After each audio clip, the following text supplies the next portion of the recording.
Hello friends, good morning. Uh, I hope my voice is clear.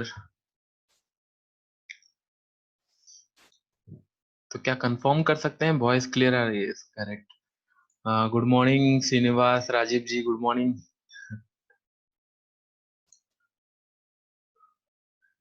Clear. मैं screen share करने जा रहा हूँ तो कंफर्मेशन दे दीजिएगा स्क्रीन शेयर हुआ कि नहीं परफेक्टली. करेक्ट. स्क्रीन शेयर हो गया. क्या सबको पावर पॉइंट दिख रहा है? Great. Great. Okay. Sunil Roy, good morning. तो सैटरडे मॉर्निंग है और कुछ नया सीखने के लिए आप लोग आए हैं या फिर आपका जो पहले से नॉलेज है उसको इंक्रीज करने आए हैं. तो डेफिनेटली मधुसूदन जी, गुड मॉर्निंग, गुड मॉर्निंग. और ऑलमोस्ट 80% अटेंडेंस हो चुका है. 1-2 मिनट वेट करते हैं और बस उसके बाद जो हमारा आज का सेशन है वो शुरू करेंगे. करेक्ट. करेक्ट. और कुछ लोग तो मुझे बोले थे कि उन लोग अटेंड नहीं कर पाएंगे ड्यू टू उनका स्केड्यूल नहीं हुआ, पहले से प्लान था. और मेरे एक वीक पहले से ही मैंने नोटिस दिया था कि नहीं क्लास स्टार्ट होगा करके. तो इसलिए उन लोग रिकॉर्डिंग सुनेंगे. तो आप लोग को जो भी डाउट है, क्वेश्चन आएगा बीच में, एक बार मुझे कंप्लीट करने दीजिएगा वो टॉपिक, फिर आप जितना चाहे क्वेश्चन पूछ सकते हैं. मैं फिर आपको पूरा क्लियर करूंगा सो दैट कि नहीं ये इजी होगा. और इन बिटवीन आप क्वेश्चन पूछेंगे तो थोड़ा मुझे हार्ड हो जाएगा, फिर मतलब जो फ्लो चल रहा होगा वो ब्रेक हो जाएगा. तो एटलीस्ट टॉपिक सुन लीजिएगा, उसके बाद हम लोग फिर Q&A सेशन रखेंगे और फिर शुरू होगा. आई थिंक हम लोग स्टार्ट कर सकते हैं. ऑलमोस्ट 2 मिनट हो चुका है और ऑलमोस्ट 80-90% लोग आ चुके हैं. तो चलिए, और टाइम वेस्ट ना करते हुए स्टार्ट करते हैं. और पहले मैं एक जस्ट क्वेश्चन पूछना चाहता हूँ, या फिर आप छोटे से आंसर दे सकते हैं कि नहीं हम लोग प्रॉब्लम कहाँ पे होता है. जैसे कि नहीं लोग ट्रेडिंग करने आते हैं और जानते हैं कि नहीं ये करना है ये नहीं करना है, क्योंकि आज पहले 6-7 साल पहले आपको इन्फॉर्मेशन नहीं मिलती थी कि नहीं हाँ स्टॉक मार्केट होता क्या है, इसके ऊपर काम कैसे किया जाए कैसे नहीं. लेकिन अभी ऑलमोस्ट एवरी प्लेटफॉर्म में आप इसके बारे में इंफॉर्मेशन जान सकते हैं, या एटलीस्ट जान सकते हैं कि नहीं कहाँ पे प्रॉब्लम होता है करके. जैसे कि स्टॉप लॉस लगाना हो या फिर आपको साइकोलॉजी हो, ये हो, ये सब जानने के बाद भी कहाँ पे प्रॉब्लम आती है. तो कैन यू लाइक एक दो अगर आंसर मुझे बोलेंगे तो मुझे समझ आ जाएगा कहाँ पे आप लोगों को मतलब प्रॉब्लम आती है करके. एक गुड स्ट्रैटेजी. सुनील रॉय बोल रहे हैं गुड स्ट्रैटेजी. अच्छा, और क्या बोल रहे हैं? मैं एक बार ऑडियो ऑप्शन देख लेता हूँ. ऑडियो ऑप्शन तो परफेक्ट है. Identifying stop loss. Great great Malsan ji, ये पॉइंट मैं आपको मतलब इन डिटेल समझाऊंगा, आपको समझ आ जाएगा कि नहीं स्टॉप लॉस का क्राइटेरिया क्या होना चाहिए. टारगेट एंड एग्जिट, ये भी बहुत बड़ा पार्ट होता है. टारगेट एंड एग्जिट मतलब एग्जीक्यूशन पार्ट में बहुत ही बड़ा इसका हाथ होता है डेफिनेटली. ग्रेट. तो आई थिंक यहाँ पे टारगेट, अच्छा टारगेट राजीव रंजन बोल रहे हैं टारगेट. आई थिंक मुझे लग रहा है कि ऑलमोस्ट 90% यहाँ पे जो है वो सब आई थिंक ट्रेडर है. I think but okay okay. हाँ, यहाँ पे सब ट्रेडर है. आई थिंक उनको आइडिया है. चलिए देख लेते हैं प्रॉब्लम का, सब प्रॉब्लम के बारे में बात करते हैं. चलिए मैं आपको इनिशियली एक ऐसा वे बताऊंगा, स्टार्टिंग में ही आपको ऐसा एक वे बताता हूँ. जैसे कि नहीं आप लोग म्यूचुअल फंड से ज्यादा इनकम कर सकते हैं एनुअली में बोल रहा हूँ. अगर आपको आइडिया होगा तो म्यूचुअल फंड एनुअली कितना रिटर्न करते हैं, मतलब कोई ये गेस कर सकता है जिन लोग म्यूचुअल फंड करते हैं या फिर एक SIP करते हैं या कुछ भी करते हैं, उन लोग को म्यूचुअल फंड कितना परसेंट देता है? 15 to 20% सुनील रॉय बोल रहे हैं. डेफिनेटली इतना ही होता है, ये भी higher side. 13 to 20% Rajiv Ranjan बोल रहे हैं. 13 और ये परसेंटेज ग्रोथ आपको दिखेगा आपके अकाउंट पे, लेकिन जब आप एग्जिट करेंगे म्यूचुअल फंड से डेफिनेटली उसका कुछ एग्जिट चार्ज रहेगा और फंड मैनेजर का कुछ कुछ भी हिडन चार्जेस फी रहता है. तो आपको ऑलमोस्ट मेरे हिसाब से 10 to 15% मैक्स मिलता है एक म्यूचुअल फंड अगर आप इन्वेस्ट करेंगे. तो 10 to 15%, 13 to 20, correct, in between 13 to 20 everyone agree that 13 to 20 the max percentage can a mutual fund give you. तो आपको मैं इनिशियली आपको एक ये बताता हूँ, जैसे कि नहीं आप कैसे मतलब म्यूचुअल फंड से ज्यादा कमा सकते हैं। पहले लोग बताते हैं साइकोलॉजी के ऊपर, इसके ऊपर आएंगे, लेकिन मैं आपको इजी कर देता हूँ कैसे आप देखिए क्या हम म्यूचुअल फंड को बीट कर सकते हैं। देखिए इसके ऊपर पहले इसको समझने के लिए आपको समझना होगा एवरेजिंग क्या होता है। हम लोग एवरेजिंग का कॉन्सेप्ट समझते हैं लेकिन गलत जगह पे उसको यूज करते हैं। मैं आपको बता दूं कि एवरेज क्या होता है। जैसे कि ना एक नॉर्मल सा प्राइस है 100 पे, आप अगर 500 क्वांटिटी खरीदे और मार्केट नीचे आया, फिर आपने 90 पे 500 क्वांटिटी क्वांटिटी खरीदे, इसका मतलब आपका एवरेज प्राइस हो गया 95 और टोटल आपका स्टॉक्स हो गया 1000 स्टॉक एट 95। इसका मतलब अगर 95 के ऊपर जाता है तो आपको प्रॉफिट देना शुरू हो जाएगा। करेक्ट, ये सबको समझ में आ गया? एक बार अगर कंफर्म करेंगे सबको समझ में आ गया? ये बस सिंपल सा कैलकुलेशन है, कुछ इसमें है नहीं। और ये सिंपल सा कैलकुलेशन है। जैसे कि ना आप 100 में 500 क्वांटिटी बाय किए और फिर 90 पे आप और 500 क्वांटिटी बाय किए, तो आपका एवरेज प्राइस हो गया 95 और आपके पास स्टॉक्स हो गया 1000। तो ये सबको समझ में आ गया क्योंकि ये सिंपल सा कैलकुलेशन है, इसमें कुछ रॉकेट साइंस नहीं है। लेकिन ये लॉजिक तब काम करेगा जब आपको पता है होगा कि नहीं एसेट्स अल्टीमेटली हाई ऊपर जाएगा। इसका मतलब कि नहीं अगर आप इसलिए बाय कर रहे हैं कि आपको कंफर्म है ये कल सुबह या फिर आगे आने वाले फ्यूचर में ये ऊपर ऊपर जाएगा, तभी आप एक स्टॉक को या फिर किसी को एवरेज कर रहे हैं। लेकिन हम लोग एवरेज कहाँ पे करते हैं? स्टॉक पे। और स्टॉक का प्राइस कोई गारंटी नहीं है कि नहीं हमेशा ऊपर जाएगा। आपका रिलायंस बाय कर लीजिए, बाटा बाय कर लीजिए, जो भी स्टॉक बाय कर लीजिए, आज अगर वो प्राइस अच्छा दिख रहा है, ये हो सकता है कि कल कुछ फंडामेंटल न्यूज के कारण या फिर कंपटीशन बढ़ने के कारण, कुछ भी बढ़ने के कारण वो सैचुरेशन लेवल अगर आ गया तो फिर वो नीचे नीचे स्टॉक आता रहेगा। हम लोग एवरेजिंग किस पे करते हैं? हम लोग एवरेजिंग हमेशा करते हैं स्टॉक के ऊपर, जो कि मतलब क्या बोलते हैं, एक डेंजरियस वे है। ऐसे आप एवरेजिंग करेंगे तो अल्टीमेटली आपको लॉस ही होगा। डेफिनेटली ये पॉइंट पे सब लोग एग्री करते हैं।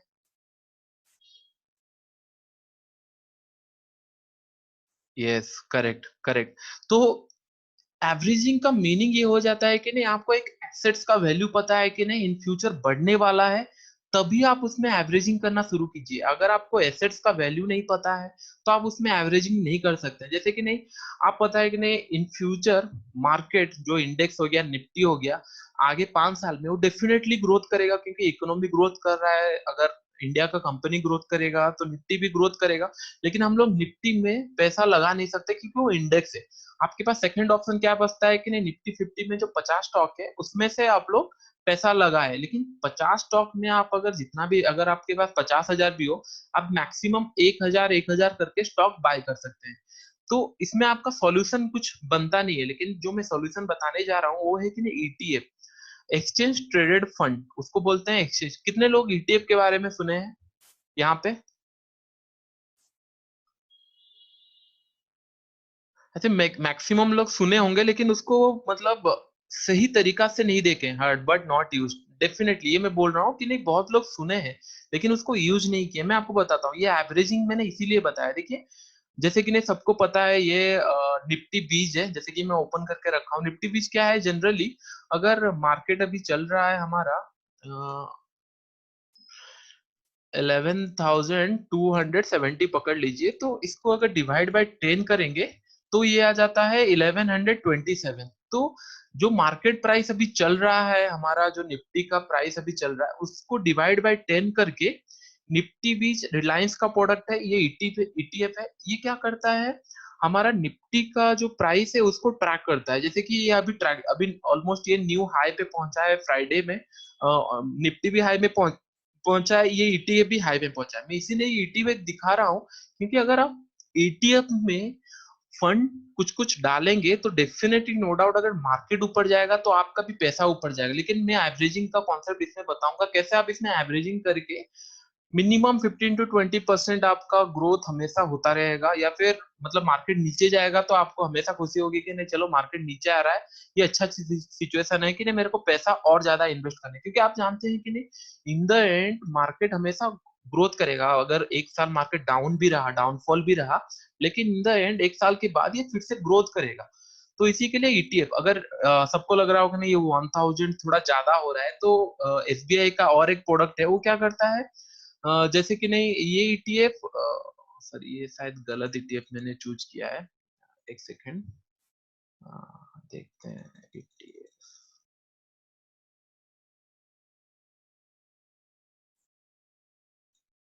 यूटी, अच्छा यूटीआई नेक्स्ट 50 भी कर सकते हैं।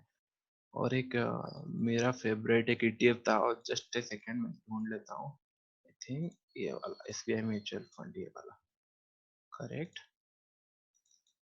ग्रेट, यही वाला है। ये जो आपका फॉल्स प्राइस है जो विक्स दिखा रहा है, इसको आप पकड़िए मत, क्योंकि ये ट्रैक होता रहता है ऑटोमेटिकली, निफ्टी जैसे मूवमेंट करता है ट्रैक होता रहता है, तो ये विक्स आ जाते हैं। ये एरर ऑफ डिफेक्ट आता रहता है, कोई भी ईटीएफ आप चूज कीजिए थोड़ा एरर रहता ही है। तो ये क्या करता है, जैसे कि नहीं अगर आप निफ्टी बीच देखें, निफ्टी बीच का प्राइस 1173 है, और एसबीआई ईटीएफ का प्राइस 113 है, तो इसका मतलब ये हो गया, फिर से ये 1000 को इसको फिर से ये डिवाइड कर दिया 10, तो इसका प्राइस हो गया 112 पॉइंट समथिंग। थोड़ा एरर ऑफ मार्जिन रहता है, लेकिन आप लॉन्ग टर्म में इन्वेस्ट करेंगे तो आपको इसमें कोई प्रॉब्लम नहीं होने वाला। मैं जो आपको वे बता रहा हूँ, आपको करना क्या है, आपको ईटीएफ में इन्वेस्ट करना समझ आ गया, आपको पकड़ लीजिए कि नहीं आपके पास 5000 कैश है पर मंथ आपको इन्वेस्ट करने के लिए। आप हम लोग का जनरली ट्रेडिंग डेज होता है 20 ट्रेडिंग डेज रहता है, हम लोग इसको 20 में कैलकुलेट कर लिया, मतलब 250 हम लोग का पर डे हम लोग इन्वेस्ट कर सकते हैं। लेकिन हमको पर डे इन्वेस्ट नहीं करना है, कब करना है, 315। आप मार्केट को देख लीजिए, ये ग्रीन है या रेड है। रेड है मतलब मार्केट नीचे आया है, ग्रीन है मतलब ऊपर आया है। जिस दिन मार्केट रेड हुआ है, आप एक लॉट बाय कर लीजिए, एक लॉट इन द सेंस मतलब एक क्वांटिटी बाय कर लीजिए, या फिर आपके क्वांटिटी के हिसाब से, जैसे मैंने यहाँ पे आपको बताया कि नहीं 5000 आपके पास है, तो आप डिवाइड कर लीजिए उसको ट्रेडिंग डेज में, उस हिसाब से आप उसको डिवाइड करके जितना पैसा हो रहा है उस हिसाब से आप क्वांटिटी उठा लीजिए। तो इससे क्या होगा, जैसे कि नहीं आप अगर देखेंगे आपका हर एक मार्केट डाउन में आपका एक एवरेज हो जाएगा, यहाँ पे एक एवरेज हो गया, यहाँ पे आप एक बाय कर लीजिए, मतलब हो गया होगा, इवन यहाँ पे एक हो गया होगा, यहाँ पे एक, यहाँ पे एक क्वांटिटी या फिर दो क्वांटिटी जो भी। तो आप क्या कर रहे हैं, मार्केट को आप एवरेजिंग कर रहे हैं, इसका मतलब मार्केट जितना नीचे आएगा उतना ज्यादा प्रॉफिट आपको इन फ्यूचर होगा। मैं आपको ये नहीं बोल रहा जिस दिन ग्रीन है उस दिन बाय कीजिए, या फिर हर मंथ में बाय कीजिए, उससे आपको कुछ प्रॉफिट ज्यादा नहीं होने वाला। अगर 15 to 20% आपको ज्यादा मेहनत से नहीं कमाना है, तो जिस दिन मार्केट आपको क्लोज दिखा, एक लॉट या फिर आपके पैसे के हिसाब से आप एक बाय कर लीजिए। तो आप देखिए मार्केट में आप कितना एवरेजिंग कर चुके हैं। तो मार्केट थोड़ा सा भी ऊपर जाएगा आपका डेफिनेटली, अगर आप लास्ट ईयर 2018 से भी अगर एवरेजिंग कर रहे होते, मार्केट अभी हालांकि मतलब 2018 जो जनवरी से हुआ 11,000 जो क्रॉस हुआ है, वो 1-2% का मूव हुआ है, लेकिन आपका पोर्टफोलियो अगर इसी तरह एवरेजिंग करते रहेंगे, तो डेफिनेटली ये परसेंटेज ऑफ ग्रोथ 15 to 20% अभी तक हो चुका होता, अगर आप कैलकुलेशन बैठ के करेंगे तो। किसको ये बात समझ में आ गया जो मैंने बोला अभी?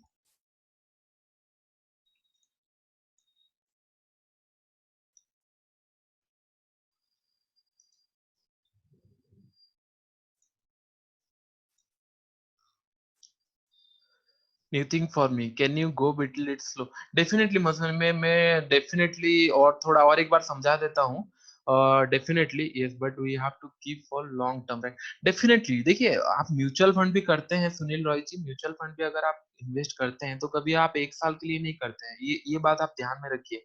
आप हमेशा दूसरे के ऊपर डिपेंडेंट रहते हैं, और म्यूचुअल फंड आप कभी ढूंढ नहीं सकते। आजकल म्यूचुअल फंड 2000 फंड से आप कौन सा म्यूचुअल फंड में इन्वेस्ट करेंगे कि आपको वो रिटर्न मिलेगा? ऐसे बहुत सारे म्यूचुअल फंड है जो कि नहीं 3-4% भी गेन नहीं कर पाते, क्योंकि उन लोग का फंड का जो मैनेजमेंट होता है डिफरेंट टाइप का रहता है, जैसे कि स्मॉल कैप हो गया, मिड कैप हो गया, या फिर लार्ज कैप, या फिर डेप्थ में हो गया, तो उन लोग के पास बहुत सारा ऑप्शन रहता है।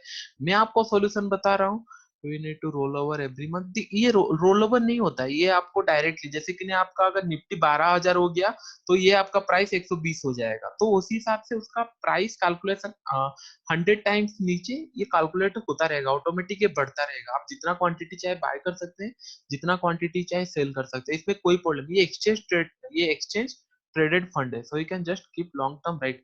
हाँ, लॉन्ग टर्म जितना लॉन्ग टर्म रखेंगे, अगर देखिए, अगर आप छोटा सा एग्जांपल ले लिए होते हैं, अगर ये 2007 ये 16 का है, अगर निफ्टी बीज में खोलूंगा आपको, जिनको समझ नहीं आया डेफिनेटली मैं और एक बार गाइड कर दूंगा। देखिए, ये 2007 का मार्केट है, अगर 7 में आप इसको हर एक दिन एवरेज कर करके आ रहे होते, तो आप खुद सोचिए कि नहीं अभी इतने दिन में आपको स्टॉक इतना परसेंट रिटर्न नहीं दिया होता जितना ये मार्केट दे दिया होता, क्योंकि हम लोग ग्रोइंग फेज में है।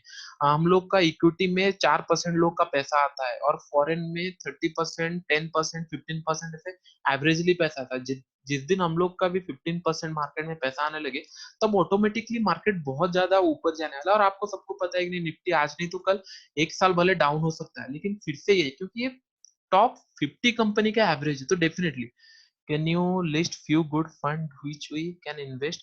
You mentioned Nifty, Wiz and SPIT. Any other fund that you can suggest?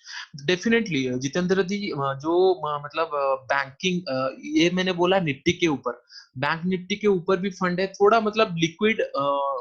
ये जो ईटीएफ, देखिए निफ्टी वीज में बहुत अच्छा लिक्विड होता है और एसबीआई में जो मैंने दोनों बोला उसमें बहुत ही अच्छा, क्योंकि निफ्टी बीज अभी का नहीं है, निफ्टी बीज बहुत सालों से काम कर रहा है। अगर इसका ओपनिंग प्राइस देखें जिससे मार्केट स्टार्ट हुआ है, निफ्टी बीज स्टार्ट हुआ है, लेकिन निफ्टी बीज में थोड़ा प्रॉब्लम ये है कि 1000 का प्राइस है।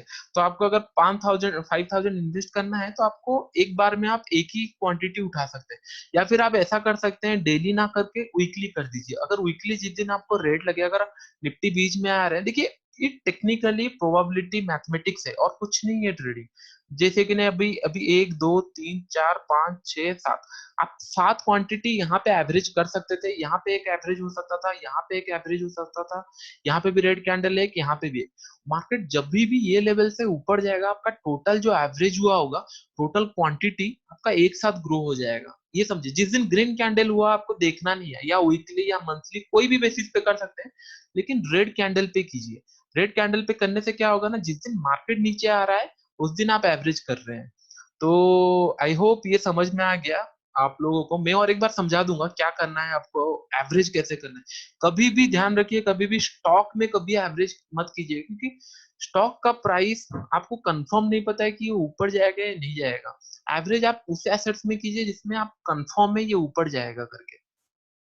Oh, are there so many share fall in ETF? Why are there so many share falls in ETF? Rajiv जी, मैं थोड़ा क्वेश्चन आपका समझ नहीं पाया। अच्छा ये, अच्छा जी, मतलब ये जो बोल रहे हैं कि नहीं ये वीक्स क्यों आया है, इतना बड़ा वीक्स क्यों है, देखिए ये क्या करता है ना, ईटीएफ में एक प्रॉब्लम, बड़ा प्रॉब्लम ये होता है कि ना एरर बहुत आता है। एरर इन द सेंस, जो ट्रैकिंग होता है, जो निफ्टी प्राइस को ये ट्रैक कर रहा है, इसमें ना एक दो मतलब एक दो पॉइंट 3 4 पॉइंट का एरर हमेशा रहता है। लेकिन हम लॉन्ग टर्म में देखेंगे तो ये एरर आपको पता नहीं चलेगा। और बाकी रह गया ये वीक्स जो आया है, ये वीक्स आपको जैसे कि नहीं बोले बोला ट्रैकिंग के वजह से ये आता है। मार्केट ओपन हुआ एक वीक से आ जाएगा, लेकिन इसमें आपको कोई प्रॉब्लम नहीं होगा। मार्केट जिसमें क्लोज हुआ, हम लोग हमेशा देखेंगे क्लोजिंग प्राइस, और क्लोजिंग प्राइस हमेशा निफ्टी के बराबर ही होगा। अगर अगर आप जनरली अगर अभी जो क्लोज हुआ है ये मार्केट बीच में हुआ होगा, तो आपको इसमें कोई फर्क नहीं पड़ने वाला, आपको देखना भी नहीं है ये प्राइस, क्योंकि ये प्राइस में ट्रेड नहीं हुआ, ये एरर ऑफ ट्रैकिंग है। क्योंकि ईटीएफ क्या करता है, जनरली ट्रैक करता है मार्केट को। तो कभी भी मार्केट में थोड़ा फ्लक्चुएशन आता है, तो यहाँ पे बायर सेलर अगर इधर उधर हो गए, तो डेफिनेटली ये वीक से आ जाएगा। लेकिन इसमें आपको फर्क नहीं पड़ने वाला, क्योंकि आप इन द एंड पैसा लगाएंगे। मतलब 315 को मार्केट जब क्लोज हो रहा होगा 315 के बाद, तभी आपको ईटीएफ में पैसा लगाना है, दैट टू की 10 to 15% ग्रोथ। आगे मैं बताऊंगा कि नहीं आपको ट्रेडिंग में कैसे प्रॉफिट हो सकता है, कैसे नहीं। ईटीएफ सार फॉल 913, डेफिनेटली वो मैं बता रहा हूँ राजीव जी, ये मार्केट के बीच में हो जाता है, इसका आपको कुछ नहीं कर सकते। ये एरर मतलब ईटीएफ में no stop loss, no no stop loss का जरूरत नहीं है। सुनील जी देखिए, आप मार्केट में पैसा लगा रहे हैं और मार्केट में कोई स्टॉप लॉस लगाने का जरूरत नहीं। Market in the sense index में पैसा लगा रहे हैं। इंडेक्स क्या होता है, इंडेक्स होता है टोटल हमारा जो टॉप 50 कंपनी है उनका एवरेज प्राइस कैलकुलेट कर रहे हैं।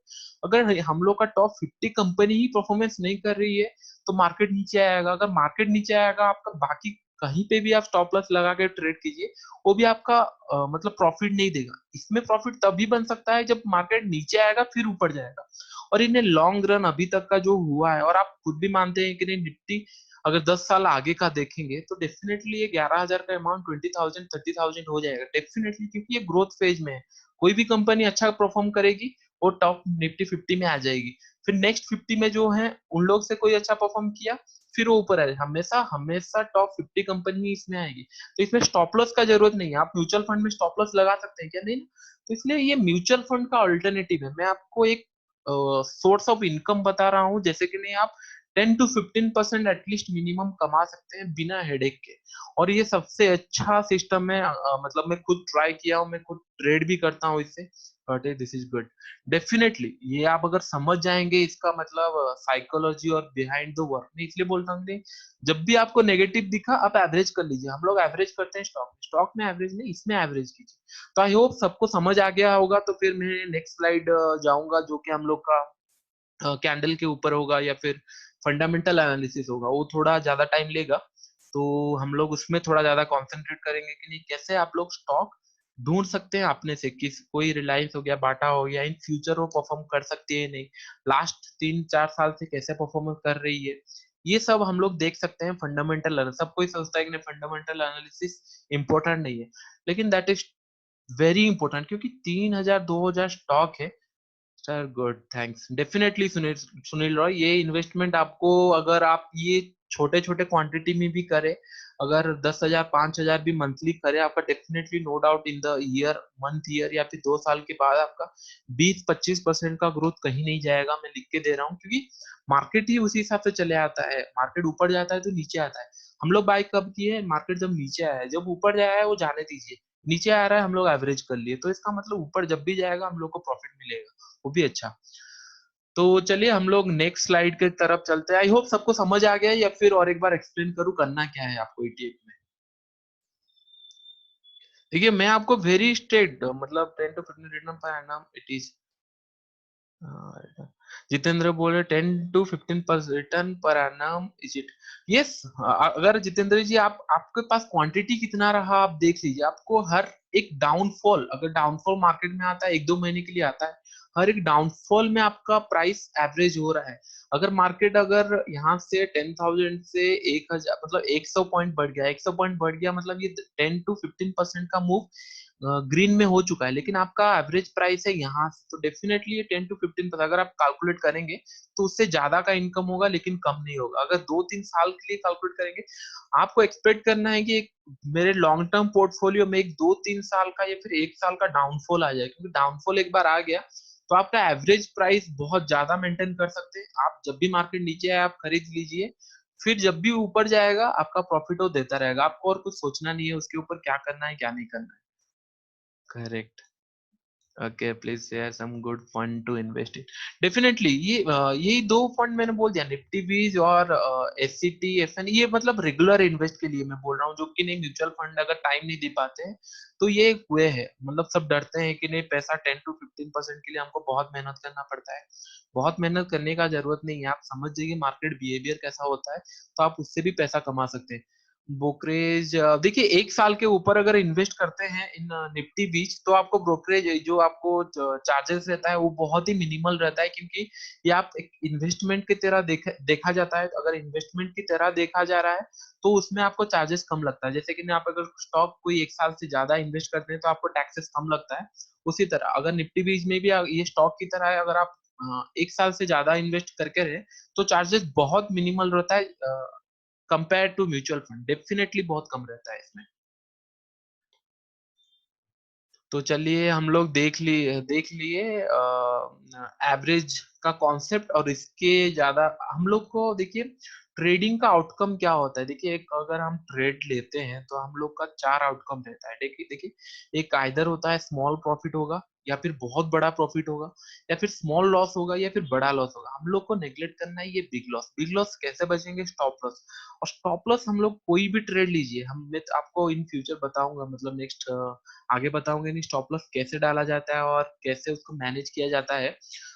तो स्टॉप लॉस का कॉन्सेप्ट यही है कि आपको कैपिटल नहीं लूज करना है, क्योंकि आप एक ट्रेड ले रहे हैं उसका पीछे एक रीजन होता है, आइदर सपोर्ट रहता है, रेजिस्टेंस रहता है, कोई भी इंडिकेटर लेते हैं, कोई एक लेवल रहता है, बाय कीजिए। अगर वो बाय लेवल रहा ही नहीं तो आप स्टॉप लॉस उसके नीचे लगा के उससे निकल जाइए, brokerage will be there brokerage नहीं रहता है आजकल। आप जीरोधा में ट्रेड कीजिए, अगर आप कोई स्टॉक आज खरीद के कल बेचते हैं तो आपको ब्रोकरेज नहीं लगता है।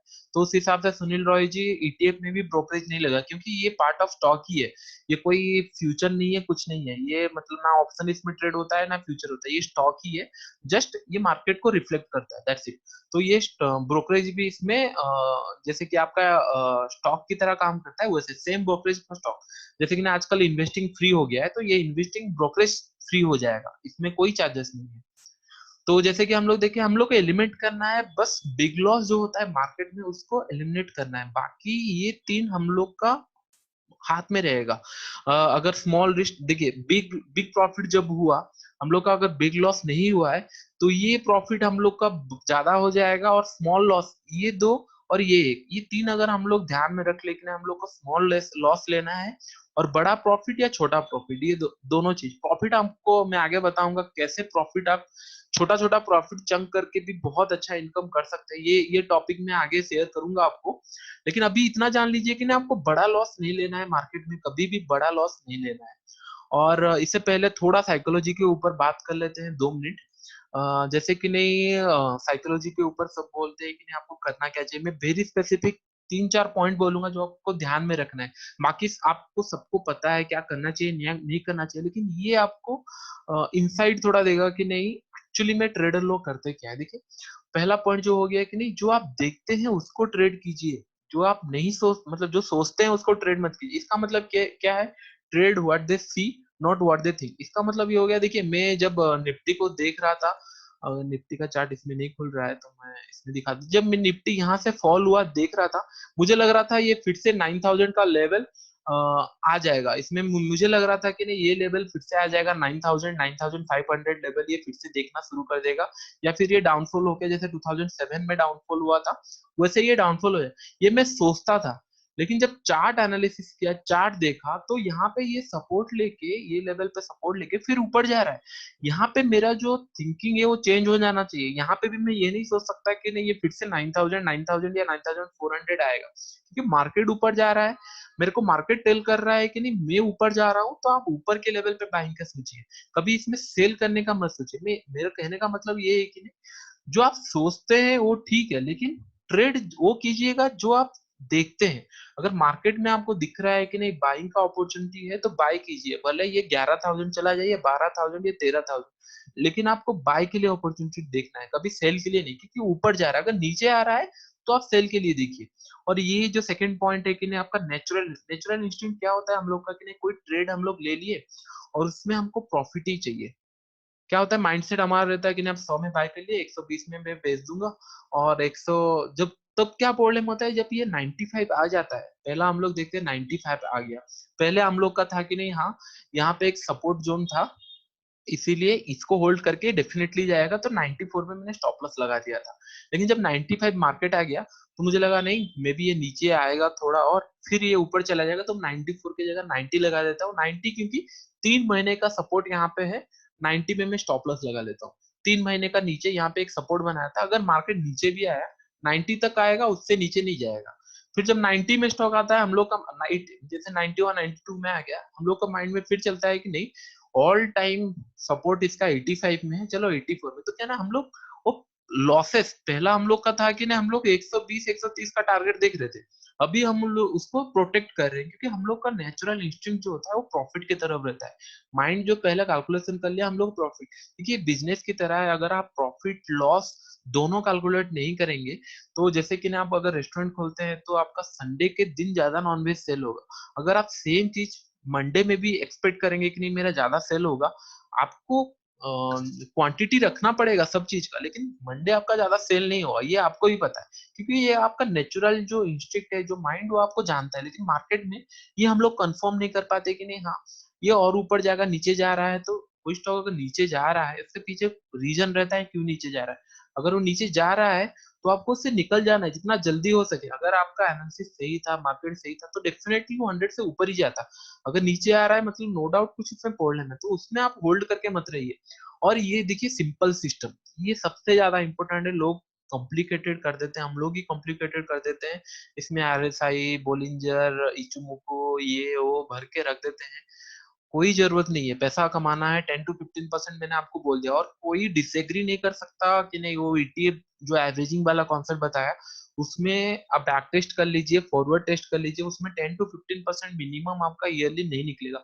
उससे ज्यादा निकल सकता है लेकिन मिनिमम उतना निकलेगा ही निकलेगा। लेकिन उतना वो कितना सिंपल सिस्टम है, लेकिन उसको कॉम्प्लिकेटेड बना दिए हम लोग। ईटीएफ में ट्रेड कैसे करना है, कब ट्रेड करना है, जब मंथली आप पैसा लगाऊंगा तो कब लगाऊंगा, उसके उसके ऊपर भी इंडिकेटर लगा दूंगा। देखिए कॉम्प्लिकेटेड नहीं करना है हम लोग को बहुत इजी चीजें करना है, और सिंपल सिंपल। कितने लोग एग्री करते हैं कि नहीं सिंपल सिस्टम से ही पैसा बनता है? जो लोग भी ट्रेडर है उनको समझ में आता होगा सिंपल सिस्टम से ही पैसा बनता है।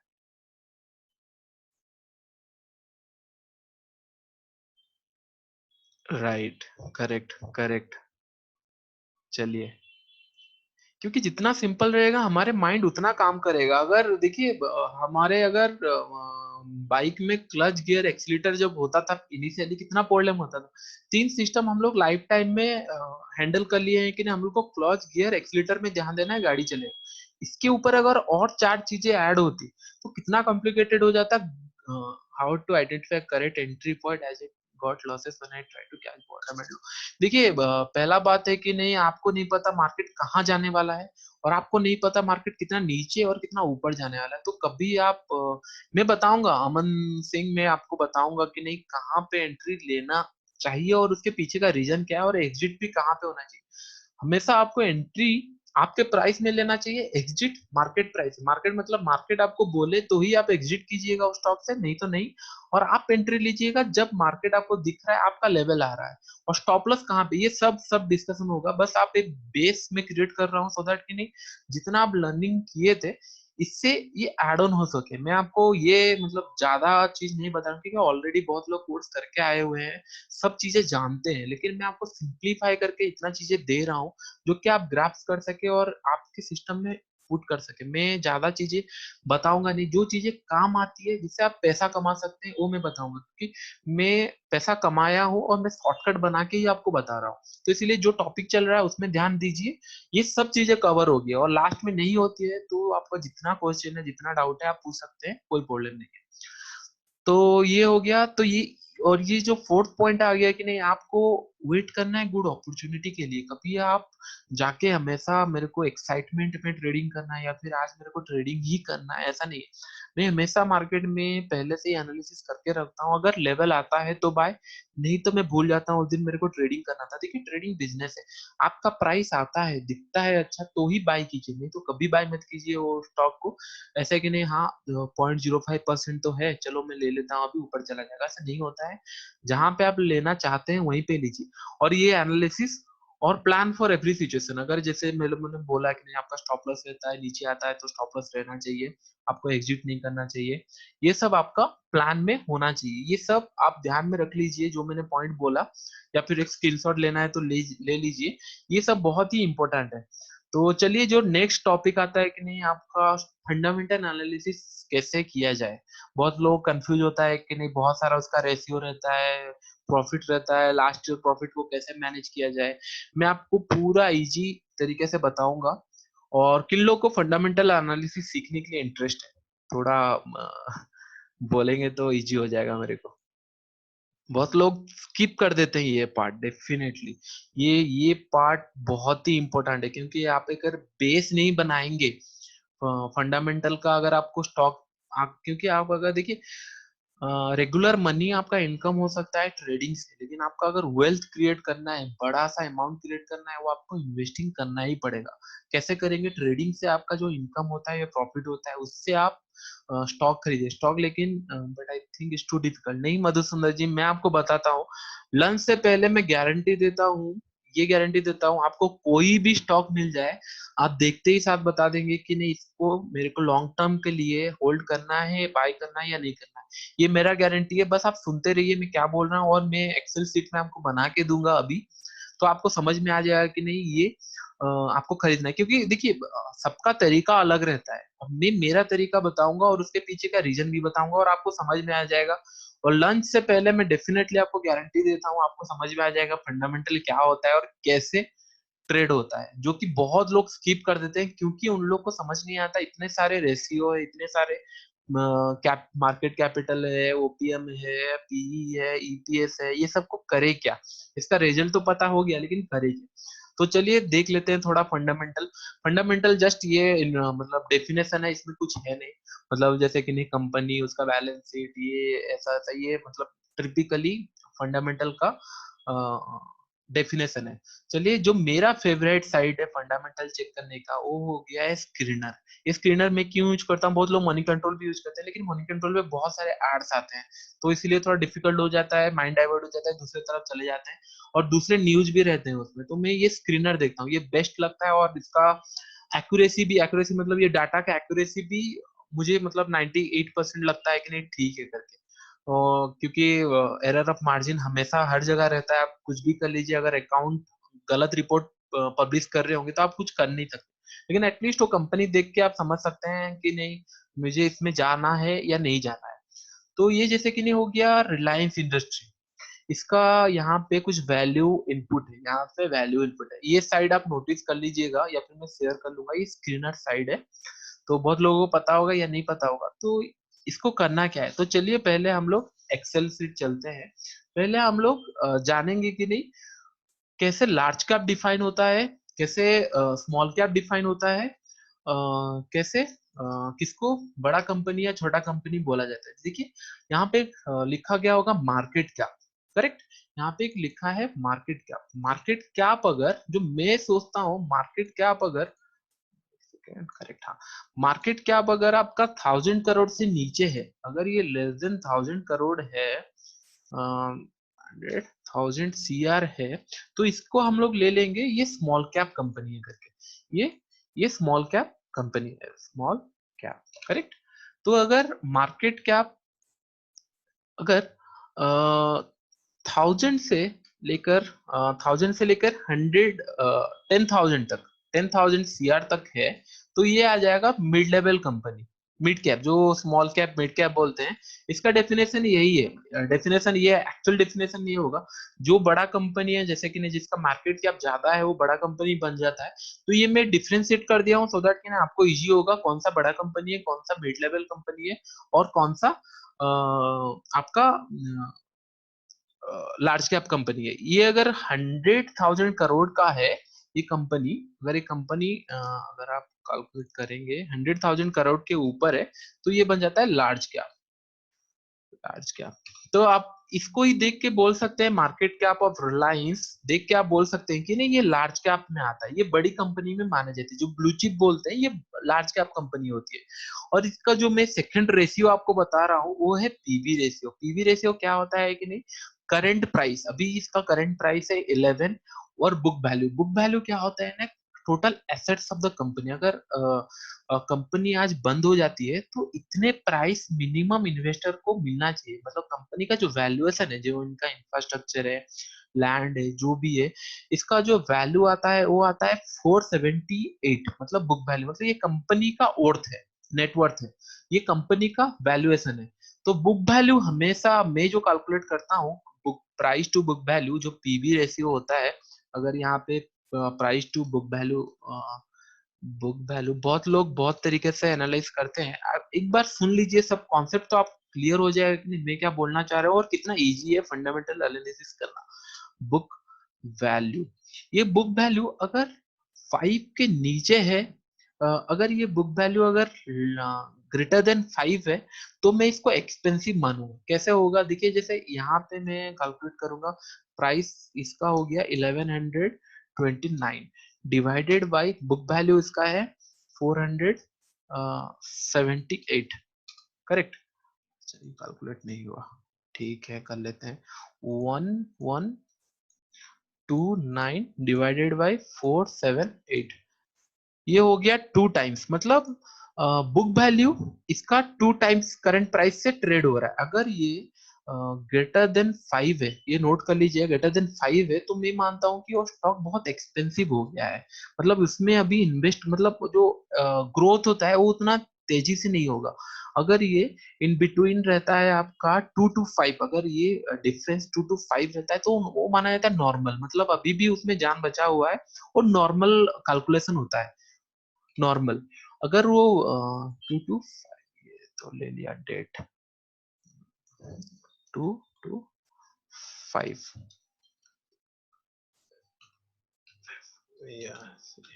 अच्छा, करेक्ट।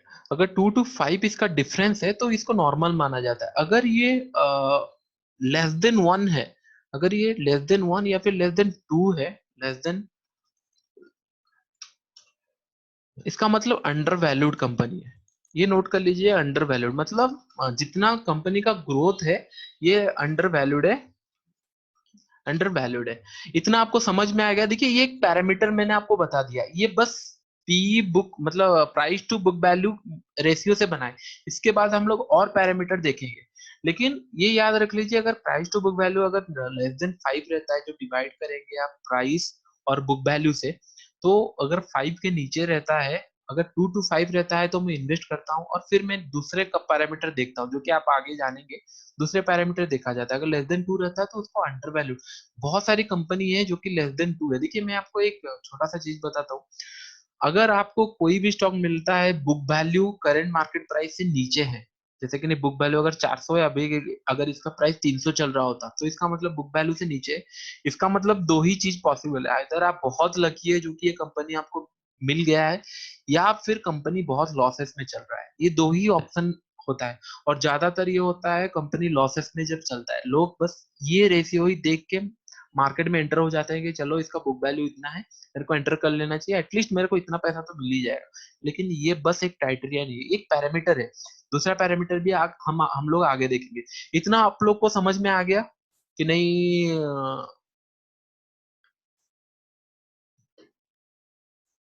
बस करेक्ट। लेकिन मैं बहुत स्लो जा रहा हूँ, अगर कहीं पे भी डिफिकल्ट हो तो डेफिनेटली हाँ। ये एक पैरामीटर हो गया। अगर नेक्स्ट पैरामीटर हम लोग जाएंगे, चलिए हम लोग देख लेते हैं, अभी पीई देख लेते हैं पहले। Some people use price EPS, price to EPS भी देखते हैं। जो मैंने बोला ये प्राइस टू बुक रेशियो बोला, प्राइस टू ईपीएस हम लोग इन फ्यूचर देखेंगे वो क्या रहता है, उसके ऊपर कॉन्सेप्ट क्या है, इसके ऊपर भी देखेंगे ईपीएस का कॉन्सेप्ट क्या है और प्राइस का कॉन्सेप्ट क्या है, और ये हम लोग आगे देखेंगे। अभी हम लोग देख लेते हैं एक इम्पोर्टेंट जो कि बहुत मिसअंडरस्टूड है सबके लिए, PE ratio. PE ratio, PE ratio कुछ नहीं होता। पीई रेशियो आपका रहता है जैसे मैंने बोलो, एक बार लिख लेता हूँ पीई रेशियो का वैल्यू कैसा होता है। ठीक है, पीई रेशियो देखियो, पीई रेशियो होता है प्राइस टू अर्निंग। जैसे सर बोले कि नहीं प्राइस टू अर्निंग का ऊपर बहुत लोग कैलकुलेशन करते हैं, जैसे कि नहीं पीई रेशियो इस कंपनी का है, मैं लिख लेता हूँ यहाँ पे 19.62। मैं पीई को कैसे देखता हूँ, मैं एज ए पीई को ऐसा देखता हूँ कि नहीं मार्केट कंपनी से क्या एक्सपेक्ट कर रही है। बहुत लोग देखते हैं अगर लेस देन 10 है तो अंडर वैल्यूड है, या फिर अच्छी कंपनी है, या फिर 20 के ऊपर है तो एक्सपेंसिव हो गया, या फिर 25 के ऊपर हो गया तो एक्सपेंसिव हो गया, ऐसे देखते हैं। लेकिन पी को मैं देखता हूँ, पी हमेशा यही होता है कि नहीं मार्केट कंपनी से क्या एक्सपेक्ट कर रही है। मार्केट कंपनी से क्या एक्सपेक्ट कर रही है, मार्केट ये कंपनी से एक्सपेक्ट कर रही है कि ना एटलीस्ट पर ईयर ये 19% के हिसाब से ग्रो हो। मार्केट इससे चाह रही है कि ये 19% के हिसाब से ग्रो हो। क्या ये 19% के हिसाब से ग्रो कर रहा है? इसको जानने के लिए, वैलिडेट करने के लिए आप एक देख सकते हैं जिसको बोलते हैं कि operating profit margin of last 5 year. मैं हमेशा दो चीज पहले देख लेता हूँ, अगर ऑपरेटिंग प्रॉफिट मार्जिन पी से ज्यादा नहीं है तो मैं स्टॉक में इन्वेस्ट नहीं करता हूँ। In long term, short term में मैं ट्रेडिंग कर सकता हूँ, कोई मुझे अच्छा लेवल देखे तो मैं बाय कर सकता हूँ, क्योंकि ये जो लास्ट 5 ईयर में इसका ऑपरेटिंग प्रॉफिट मार्जिन है ये हमेशा पी के ऊपर होना चाहिए। इसमें मेरे को कंफर्म ये हो जाता है कि जितना मार्केट इससे एक्सपेक्ट कर रही है 20% के हिसाब से ग्रो हो, कंपनी उतना लास्ट 5 ईयर से जनरेट कर रही है। तो इसके लिए इस इसको अगर ये टाइटेरिया देखेंगे, हमारा जो पहले टाइटेरिया बना था यहाँ पे कि नहीं हम लोग इसको नॉर्मल की तरह ले सकते हैं, लेकिन अभी जो पीई हो गया, PE should be greater than, यहाँ पे मैं लिख देता हूँ उसका condition, should be, sorry PE नहीं ओपीएम, जो कि ऑपरेटिंग प्रॉफिट मार्जिन रहता है उसका full form. Operating profit margin last 5 year हमेशा पीई से ग्रेटर होना चाहिए, ग्रेटर देन पीई। अगर ये क्राइटेरिया मिलता है तो आप इसको पॉजिटिव लेके चलिए। मैं आपको स्टॉक्स भी दिखाऊंगा कैसे आप अच्छे स्टॉक ढूंढ सकते हैं, सब चीज दिखेंगे, लेकिन आप कॉन्सेप्ट सुन लीजिए पहले।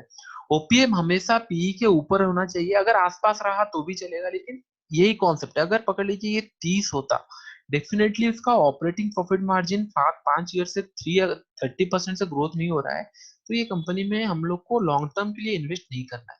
शॉर्ट टर्म कर सकते हैं, 1 ईयर 2 ईयर के लिए सोच सकते हैं, लेकिन 5 साल 10 साल के लिए ये नहीं हो सकता है, क्योंकि सैचुरेशन हो रहा है बिजनेस, कंपटीशन बढ़ते आ रहे हैं। फंडामेंटल मतलब आपको बिजनेस मॉडल समझना पड़ेगा, उसका एस्पेक्ट समझना पड़ेगा सब। तो पी अभी क्राइटेरिया हो गया, ओपीएम हम लोग का खत्म हो गया, ओपीए। अभी जो इंटरेस्टिंग चीजें आ रही है वो है इंटरेस्ट कवरेज रेशियो। जो ये रेशियो होता है, क्या होता है ये रेशियो, पहले मैं लिख लेता हूँ इंटरेस्ट कवरेज रेशियो क्या होता है। इंटरेस्ट इंटरेस्ट कवरेज रेशियो होता है, ये इंटरेस्ट कवरेज रेशियो मतलब कंपनी के पास कितना सरप्लस अमाउंट है, सरप्लस मतलब कितना एक्स्ट्रा कैश है उसका इंटरेस्ट पे करने के लिए। अगर ये कंपनी के पास लास्ट जितना इसके पास लोन है कुछ भी है, इसको 5 साल तक उसका पेमेंट करने के लिए इसके पास रिजर्व कैश है। तो मैं ऐसा कंपनी देखता हूँ जो मिनिमम 3 साल तक अपना कंपनी, क्योंकि एक बिजनेस अगर ड्रॉ डाउन में चलती है, मार्केट भी नीचे जाता है, तो 1-2 साल उसको रिकवरी करने के लिए सफिशिएंट होता है। तो कंपनी के पास एटलीस्ट 3 के ऊपर पैसा है कि नहीं, अगर 3 के ऊपर है तो मैं उस कंपनी को, अच्छा अगर ग्रेटर देन 3 में देखता हूँ, हमेशा मैं देखता हूँ कि नहीं कंपनी के पास 3 साल से ज्यादा पैसा है, जितना ज्यादा पैसा है कंपनी के पास उतना ज्यादा अच्छा है, क्योंकि इन फ्यूचर वो एक्सपांड कर सकता है बिजनेस। इतना तक आप लोग को समझ में आ गया कि इंटरेस्ट कवरेज रेशियो क्या होता है, प्राइस टू बुक वैल्यू क्या होता है।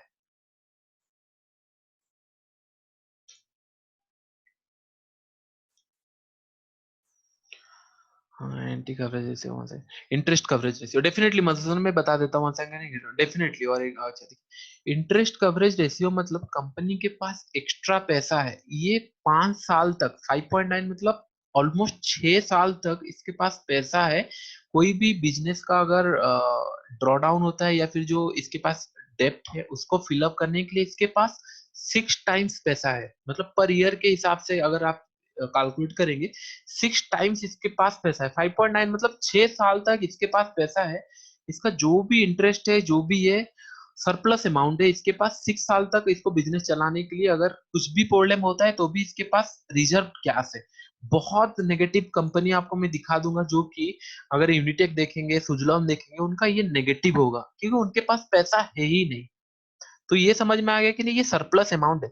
जितना ज्यादा सरप्लस अमाउंट, ये 3 से ज्यादा होना चाहिए, देख लीजिए आप ध्यान रख लीजिए कि ये 3 से ज्यादा होना चाहिए। समझने के लिए मैं आपको बता रहा हूँ, 3 साल तक इसके पास ज्यादा पैसा होना चाहिए।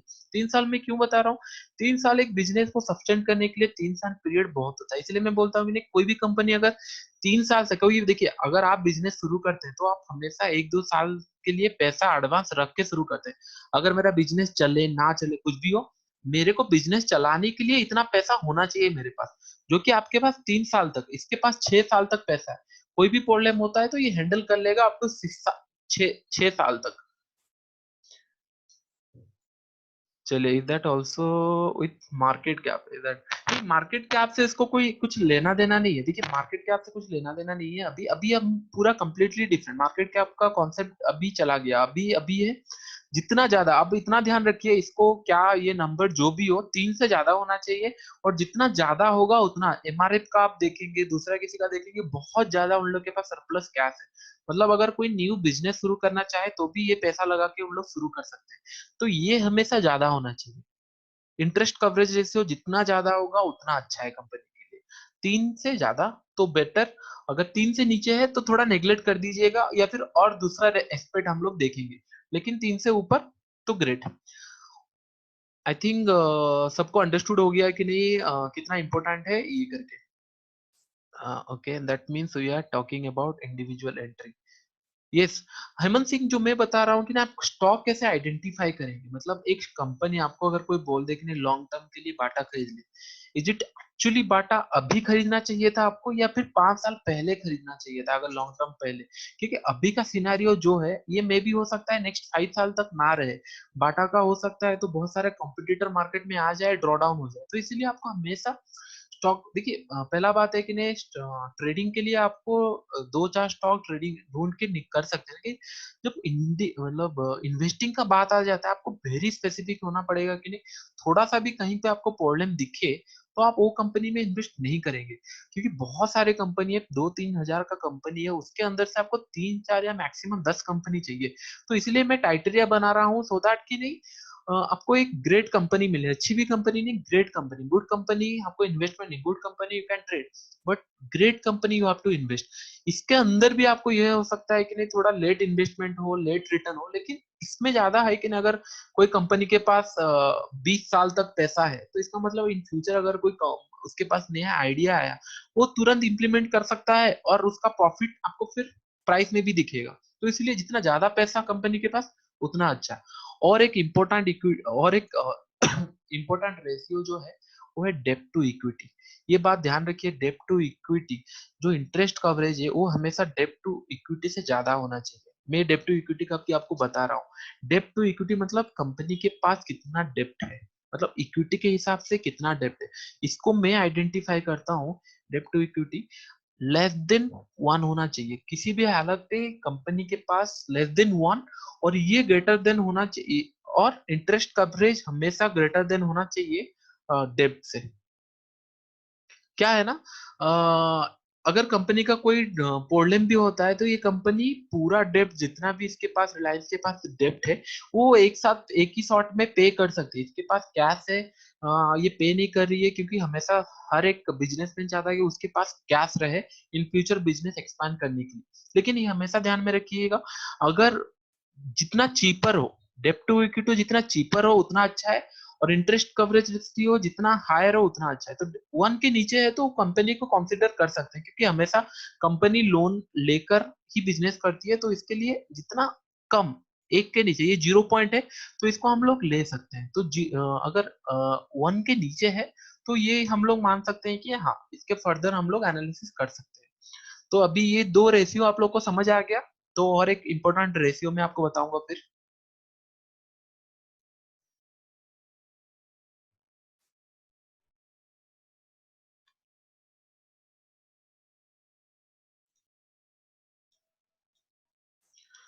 लेस देन और ग्रेटर देन, देखिए, डेब्ट टू इक्विटी के बारे में अगर आप पूछ रहे हैं मुझे, डेब्ट टू इक्विटी हमेशा, डेब्ट to equity should be less than, correct, less than 1 होना चाहिए। डेब्ट टू इक्विटी 1 के नीचे होगा तो बेटर है, जितना कम उसके पास लोन है उतना ही बेस्ट है। तो आप लेस देन 1, अगर इसको, अच्छा मैं गलत लिखा हूँ क्या यहाँ पे, अच्छा sorry sorry sorry sorry friends, sorry, यहाँ पे गलत हो गया, इसलिए correct correct, you are correct. ये हमेशा, अच्छा इसका सेट बाद में करेंगे, लेस देन 1 होना चाहिए, करेक्ट, लेस देन 1। तो आप लोगों को आई थिंक समझ में आ जा रहा है थोड़ा बहुत, correct correct correct, Jitendra ji correct, you are.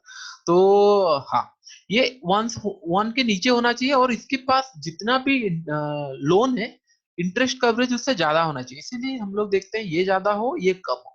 और एक इंपॉर्टेंट रेशियो जो है प्लेज परसेंटेज, प्लेज परसेंटेज मतलब होता है गिरवी, मतलब जो शेयर होल्डर है, बहुत लोग आप देखते हैं प्रोमोटर्स प्लेस देयर शेयर, मतलब गिरवी रखे हैं किसी के पास, गिरवी रखे हैं। ये कभी भी 1 के ऊपर नहीं होना चाहिए, 1 भी नहीं, इसमें कुछ होना ही नहीं चाहिए, 0 ही बेस्ट है। अगर कोई कंपनी गिरवी रखे, इसका मतलब कंपनी लॉसेस में चल रही है, उनके पास कैश नहीं है, इसलिए वो अपना शेयर गिरवी रख के मार्केट से पैसा ले रही है, या फिर कोई एसेट से पैसा लिए, तो ये हमेशा 0 होना चाहिए। इस मामले में ये बेस्ट कंपनी है, क्योंकि इसके पास कोई गिरवी नहीं है। इतना आपको समझ में आ गया, प्लेस परसेंटेज हमेशा 0 ही रहना चाहिए, अगर आप कंपनी ढूंढ रहे हैं 0 ही रहना चाहिए बस। और इसके ऊपर आपको और कुछ जानकारी नहीं चाहिए, ये 0 ही होना चाहिए, प्लेस परसेंटेज हमेशा 0 शुड बी 0। अच्छा ये तो समझ में आ गया, इसको लिखने का जरूरत नहीं है। चलिए, अभी जो इंटरेस्टिंग कैलकुलेशन मैं आपको बताने जा रहा हूँ, ये थोड़ा कैलकुलेशन है, थोड़ा आप ध्यान में सुनिएगा। ये जो मैं कैलकुलेशन बताने जा रहा हूँ, ये है ईपीएस, अर्निंग पर शेयर। ये मैं कैसे कैलकुलेट करता हूँ, मैं कैलकुलेट करता हूँ जो लेटेस्ट, जो कि मार्च 2018 में निकला था, लेटेस्ट ईपीएस क्या है। तो इसमें चलिए हम लोग एक्सेल में चलते हैं, latest EPS, EPS calculation, EPS calculation. तो लेटेस्ट ईपीएस क्या है, लेटेस्ट ईपीएस, लेटेस्ट ईपीएस इसका बन जाता है 60 point something, I guess, right, 60.92, चलिए 60.92। 92। इसका लेटेस्ट जो ईपीएस बना है वो 60.92। तो एक कंपनी में हमेशा कैलकुलेट करता हूँ प्रायर 3, जैसे कि नहीं 1 साल 2 साल 3 साल, क्योंकि 3 साल से अगर आप कैलकुलेट करेंगे तो ही आपको एक परफेक्ट एनालिसिस मिलेगा। क्यों 3 इयर्स, क्यों मैं आपको बता रहा हूँ, जैसे कि कोई अगर टेक्नोलॉजी चेंज आया या फिर ये बिजनेस में कोई सैचुरेशन आया, 3 साल हमेशा एक बिजनेस को स्टेबल होने के लिए मैं हमेशा बोलता हूँ, अगर आप कोई भी बुक पढ़ेंगे तो 3 साल एक होता है बिजनेस एस्टेब्लिश होने के लिए, 3 साल एक टाइम फ्रेम होता है जो कि बेस्ट रहता है उसका एनालिसिस करने के लिए। इसीलिए हम लोग कैलकुलेट करेंगे अभी का EPS plus prior 3 years last का ईपीएस। तो लास्ट 3 ईयर का ईपीएस इस कंपनी का है प्रायर 3 इयर्स, 3 इयर्स बैक, एक सेकेंड, 3 बैक इसका ईपीएस है 70 पॉइंट। अगर ईपीएस ही आप देखेंगे तो आप बोलेंगे कि नहीं अर्निंग पर शेयर इसका ग्रोथ नहीं हुआ है। 77.99। इसीलिए मैं बोलता हूँ कि ना आपको फंडामेंटल सीखना चाहिए। क्यों मैं आपको बोलता हूँ, देखिए अगर आप बस नॉर्मली ईपीएस देखेंगे, देखिए ये कंपनी 2007 2008 में देखिए 85 से 132 बना, फिर 106 81 63 64 69, ये फेज 11 से लेकर आप 17 तक एक कंपनी में लॉन्ग टर्म इन्वेस्ट करके बन सकते थे, क्योंकि इसका ईपीएस अर्निंग पर शेयर भी बढ़ते जा रहा था 63 से 64 69 74 77 98 अप टू 2007 भी 100। इसी पीरियड में ये कंपनी अच्छा ग्रोथ भी की है। तो अगर आप अभी का देखेंगे तो ये कैलकुलेशन हो गया अभी, तो इसका डिफरेंस क्या बनता है, डिफरेंस बनता है इसका, एक सेकेंड, डिफरेंस के लिए इसको इक्वल टू ये price 3 year back, sorry latest EPS minus ये वाला प्राइस। ये अभी नेगेटिव है, मतलब अर्निंग पर शेयर इसका 17%। इसको अगर परसेंटेज वाइज डिफरेंस देखे, इसका परसेंटेज क्या होता है, मतलब 3 ईयर परसेंटेज इसका आ जाएगा, ये डिफरेंस आ गया। मैं एक बार परसेंटेज लिख लेता हूँ। परसेंट ये देखिए, आपको समझ में नहीं आ रहा होगा तो डेफिनेटली मैं और एक बार इसको रिपीट करूंगा, लेकिन स्मॉल कैलकुलेशन है और क्यों होता है वो चीज मैं आपको बताऊंगा। जैसे कि नहीं आप देख सकते हैं इसका डिफरेंस ये हो गया, तो डिफरेंस हम लोग कैसे कैलकुलेट, डिफरेंस हमेशा जो भी कैलकुलेट होता है वो कॉस्ट प्राइस से होता है। जैसे कि नहीं ये कॉस्ट प्राइस रहा, इसका कॉस्ट प्राइस रहेगा ये, तो हम लोग का कैलकुलेट हो गया, इसको हम लोग परसेंटेज में कर देते हैं परसेंटेज। तो ये -20% 22% हो गया है। ये क्यों मैं आपको बता रहा हूँ, ये मतलब last year let latest year कर देता हूँ इसको, करेंट ईयर और ईयरली ग्रोथ मैं लिख लेता हूँ, फिर आपको कैलकुलेशन भी समझा दूंगा और क्यों किया वो भी समझा दूंगा। ईयरली WTH ईयरली ग्रोथ, ये चलिए मैं बना लेता हूँ। ईयरली ग्रोथ होगा इक्वल टू ये डिवाइडेड बाई लास्ट 3 ईयर हम लोग कैलकुलेट किए थे, तो 3 हो गया। इसको परसेंटेज कर देते हैं, करे परसेंटेज। ठीक है, ये स्टॉक एज पर ईपीएस ये -7% हुआ है। आप ऐसे कंपनी में कभी मत इन्वेस्ट कीजिएगा जो कि नहीं लास्ट 60 में जो था उसका प्रॉफिट मार्जिन या जो भी था लास्ट 3 क्वार्टर से पहले जो भी था वो अभी नेगेटिव हो गया है। मतलब वो कंपनी तब अगर इन्वेस्ट किए होते 15 में, आप अगर इन्वेस्ट किए होते आपको आज प्रॉफिट मिल गया होता, लेकिन आज आप इन्वेस्ट इस कंपनी में नहीं कर सकते क्योंकि इसका जो ईयरली ग्रोथ हो गया है वो -7% हो गया है। लेकिन कंपनी मतलब मार्केट इससे क्या एक्सपेक्ट कर रही है, 19% के हिसाब से इसको ग्रोथ होने के लिए एक्सपेक्ट कर रही है। और इसका जो ऑपरेटिंग प्रॉफिट मार्जिन भी जो हम लोग यहाँ पे देखे थे वो भी इसका 12 हो गया है, जो कि 19 से ऊपर होना चाहिए। तो ये कैलकुलेशन और एक बार किसको किन किन को समझाऊं, और एक बार अगर समझ नहीं आया होगा तो मैं बता दूंगा क्यों मैंने ये किया आपको।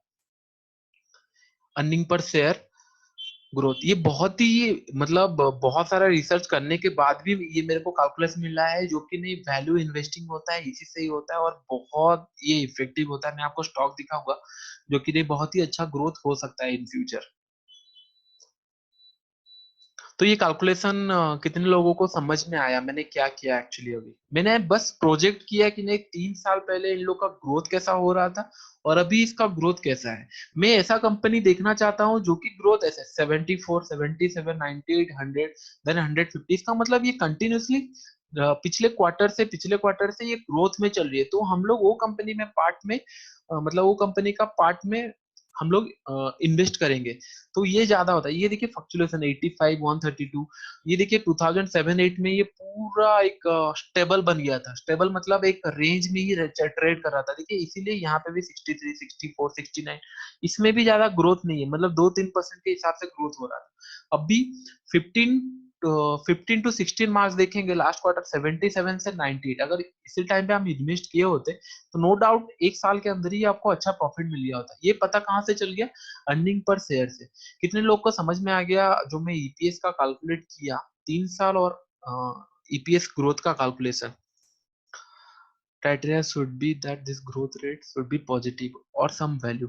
No, not some positive, ये आपका कंटिन्यूअसली ग्रोथ में रहना चाहिए। जो ये हम लोग ईपीएस देख रहे हैं, देखिए आप ऐसे कंपनी देखेंगे, अभी विराट कोहली का अगर परफॉर्मेंस देखेंगे, कैसे हम लोग उसको एनालिसिस करते हैं, वो लास्ट क्वार्टर में कैसे परफॉर्म किया था, उससे पहले क्वार्टर में कैसे परफॉर्म किया था, उससे लास्ट क्वार्टर, ऐसे ही देख के हम लोग उसको फ्यूचर में प्रोजेक्ट कर सकते हैं कि नहीं प्राइस अगर 3 साल तक ऐसा खेलता है तो नेक्स्ट 10 साल तक खेलेगा तो ही रिकॉर्ड तोड़ेगा या फिर अच्छा कंपनी बनेगा। ऐसे ही हम लोग अर्निंग पर शेयर देख लिए इसका कि नहीं, ये अर्निंग पर शेयर मतलब पर शेयर के पीछे इस कंपनी का कितना अर्निंग हो रहा है। अगर ये 74 77 98 से 101, ये जो बन गया 2-3 साल का पीरियड था। अगर आप रिलायंस का चार्ट देखेंगे यहाँ पे, मैं बताऊंगा कैलकुलेशन बहुत इजी से बताऊंगा, ये एक्सेल सीट भी आपको दे दूंगा सो दैट ये तो रिलायंस का चार्ट पूरा खुल ही नहीं रहा है। अच्छा हम लोग दूसरे जगह से देख लेते हैं यहाँ पे, रिलायंस इंडस्ट्रीज, करेक्ट। तो अगर वीकली बेसिस में देख लेते हैं, थोड़ा बड़ा चार्ट होगा।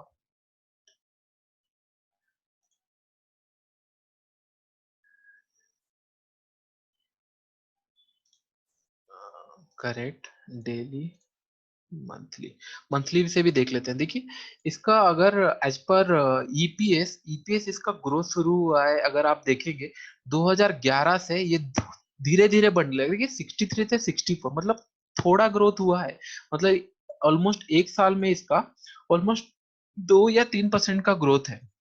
अगर फिर आप देखेंगे मार्च में 2013 से लेकर 2017 तक ये कंपनी बहुत ही अच्छा ग्रोथ की है, जैसे कि यहाँ पे 69, इसके बाद 74 हो गया, फिर 77 हो गया, 98 हो गया, 101 हो गया। चलिए देख लेते हैं चार्ट पे 2013 से क्या की है कंपनी अब तक। यहाँ पे हम लोग अगर 2013 रिलायंस इंडस्ट्री देखेंगे, मैं बताऊंगा कितना ग्रोथ अच्छा है। देखिए 2013 ये हो गया 13 का, ये एरिया हो गया। देखिए यहाँ पे देखिए ये पूरा ये लेवल देखिए, आप ऑलमोस्ट 2-3 साल इसी में ही फंसा रहा है स्टॉक, ये एक ही जगह पे 100 पॉइंट के बीच में।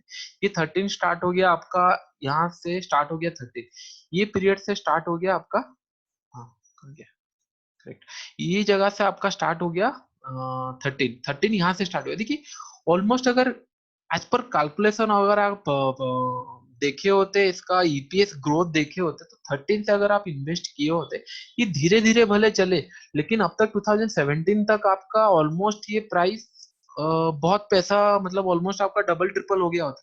और ये सेम प्राइस आपको यहाँ पे भी दिखने को मिल रहा है, जैसे कि नहीं ये 64 से 69 हुआ, 69 से 74 हुआ, 74 से 77 और 77 से डायरेक्टली से 98। जो 2015 और 17 का ग्रोथ है 2000 वो बहुत ही अच्छा हुआ है, अगर ये चार्ट में भी दिखेगा 2015 देखिए, ये 15 से 17 का जो ग्रोथ है वो बहुत ही ग्रोथ अच्छा है। तो इसीलिए फंडामेंटल को कभी इग्नोर नहीं करना चाहिए, जो आपको यहाँ पे दिखेगा वो आपको चार्ट में अगर नहीं दिख रहा होगा तो आप उसको टेक्निकली ट्रेड करेंगे, कैसे उसको एंट्री करेंगे वो बाद में देखेंगे। लेकिन ये कॉन्सेप्ट समझ लीजिए, जो भी कंपनी आप इन्वेस्ट करना चाह रहे हो उसका ईपीएस ग्रोथ होता रहे, ऐसा नहीं कि नहीं जो आज का ईपीएस है वो लास्ट 3 ईयर से कम हो। जैसे कि नहीं मैंने मैंने क्या किया, मैंने ले लिया लेटेस्ट ईपीएस, मैंने फर्स्ट ले लिया। अगर हम लोग देखेंगे यहाँ पे लेटेस्ट ईपीएस हम लोग ने देख लिया 60.92, जो आज का ईपीएस है वो मैंने कैलकुलेट कर लिया। 3 इयर्स बैक का ईपीएस क्या था, 3 इयर्स बैक का ईपीएस था 77%, करेक्ट। तो मैंने इसको 77 कर लिया। इन दोनों में से डिफरेंट क्या हुआ, मतलब जो डिफरेंट हुआ वो हुआ -17 आ गया, -17 आ गया। इसको हम लोग कैलकुलेट करेंगे कॉस्ट प्राइस, कॉस्ट प्राइस मतलब हम लोग कैलकुलेट कर रहे हैं 3 इयर्स पहले से ये कंपनी कितना ग्रोथ कर रहा है, तो हम लोग कैलकुलेट करेंगे परसेंटेज इसके ऊपर, जो कि 15 से आज तक कितना परसेंट से ग्रोथ हुआ है। तो हम लोग वो डिफरेंस कैलकुलेट किए इसके ऊपर, इसको हम लोग क्या किए, डिफरेंस को 3 इयर्स बैक में डिवाइड कर दिए और उसको परसेंटेज कर दिए, तो पता चल गया कि 22%। आपको अभी समझ नहीं आ रहा होगा क्योंकि नेगेटिव है। चलिए एक काम करते हैं, मैं पॉजिटिव सिनेरियो देख के ग्रोथ करता हूँ। एक काम करता हूँ, मैं 100 और 1 2 3 74 इसका कैलकुलेट करता हूँ। जैसे कि नहीं 2017 से मैं कैलकुलेट करता हूँ। जैसे कि ना आप अगर प्रोजेक्ट करेंगे यहाँ पे,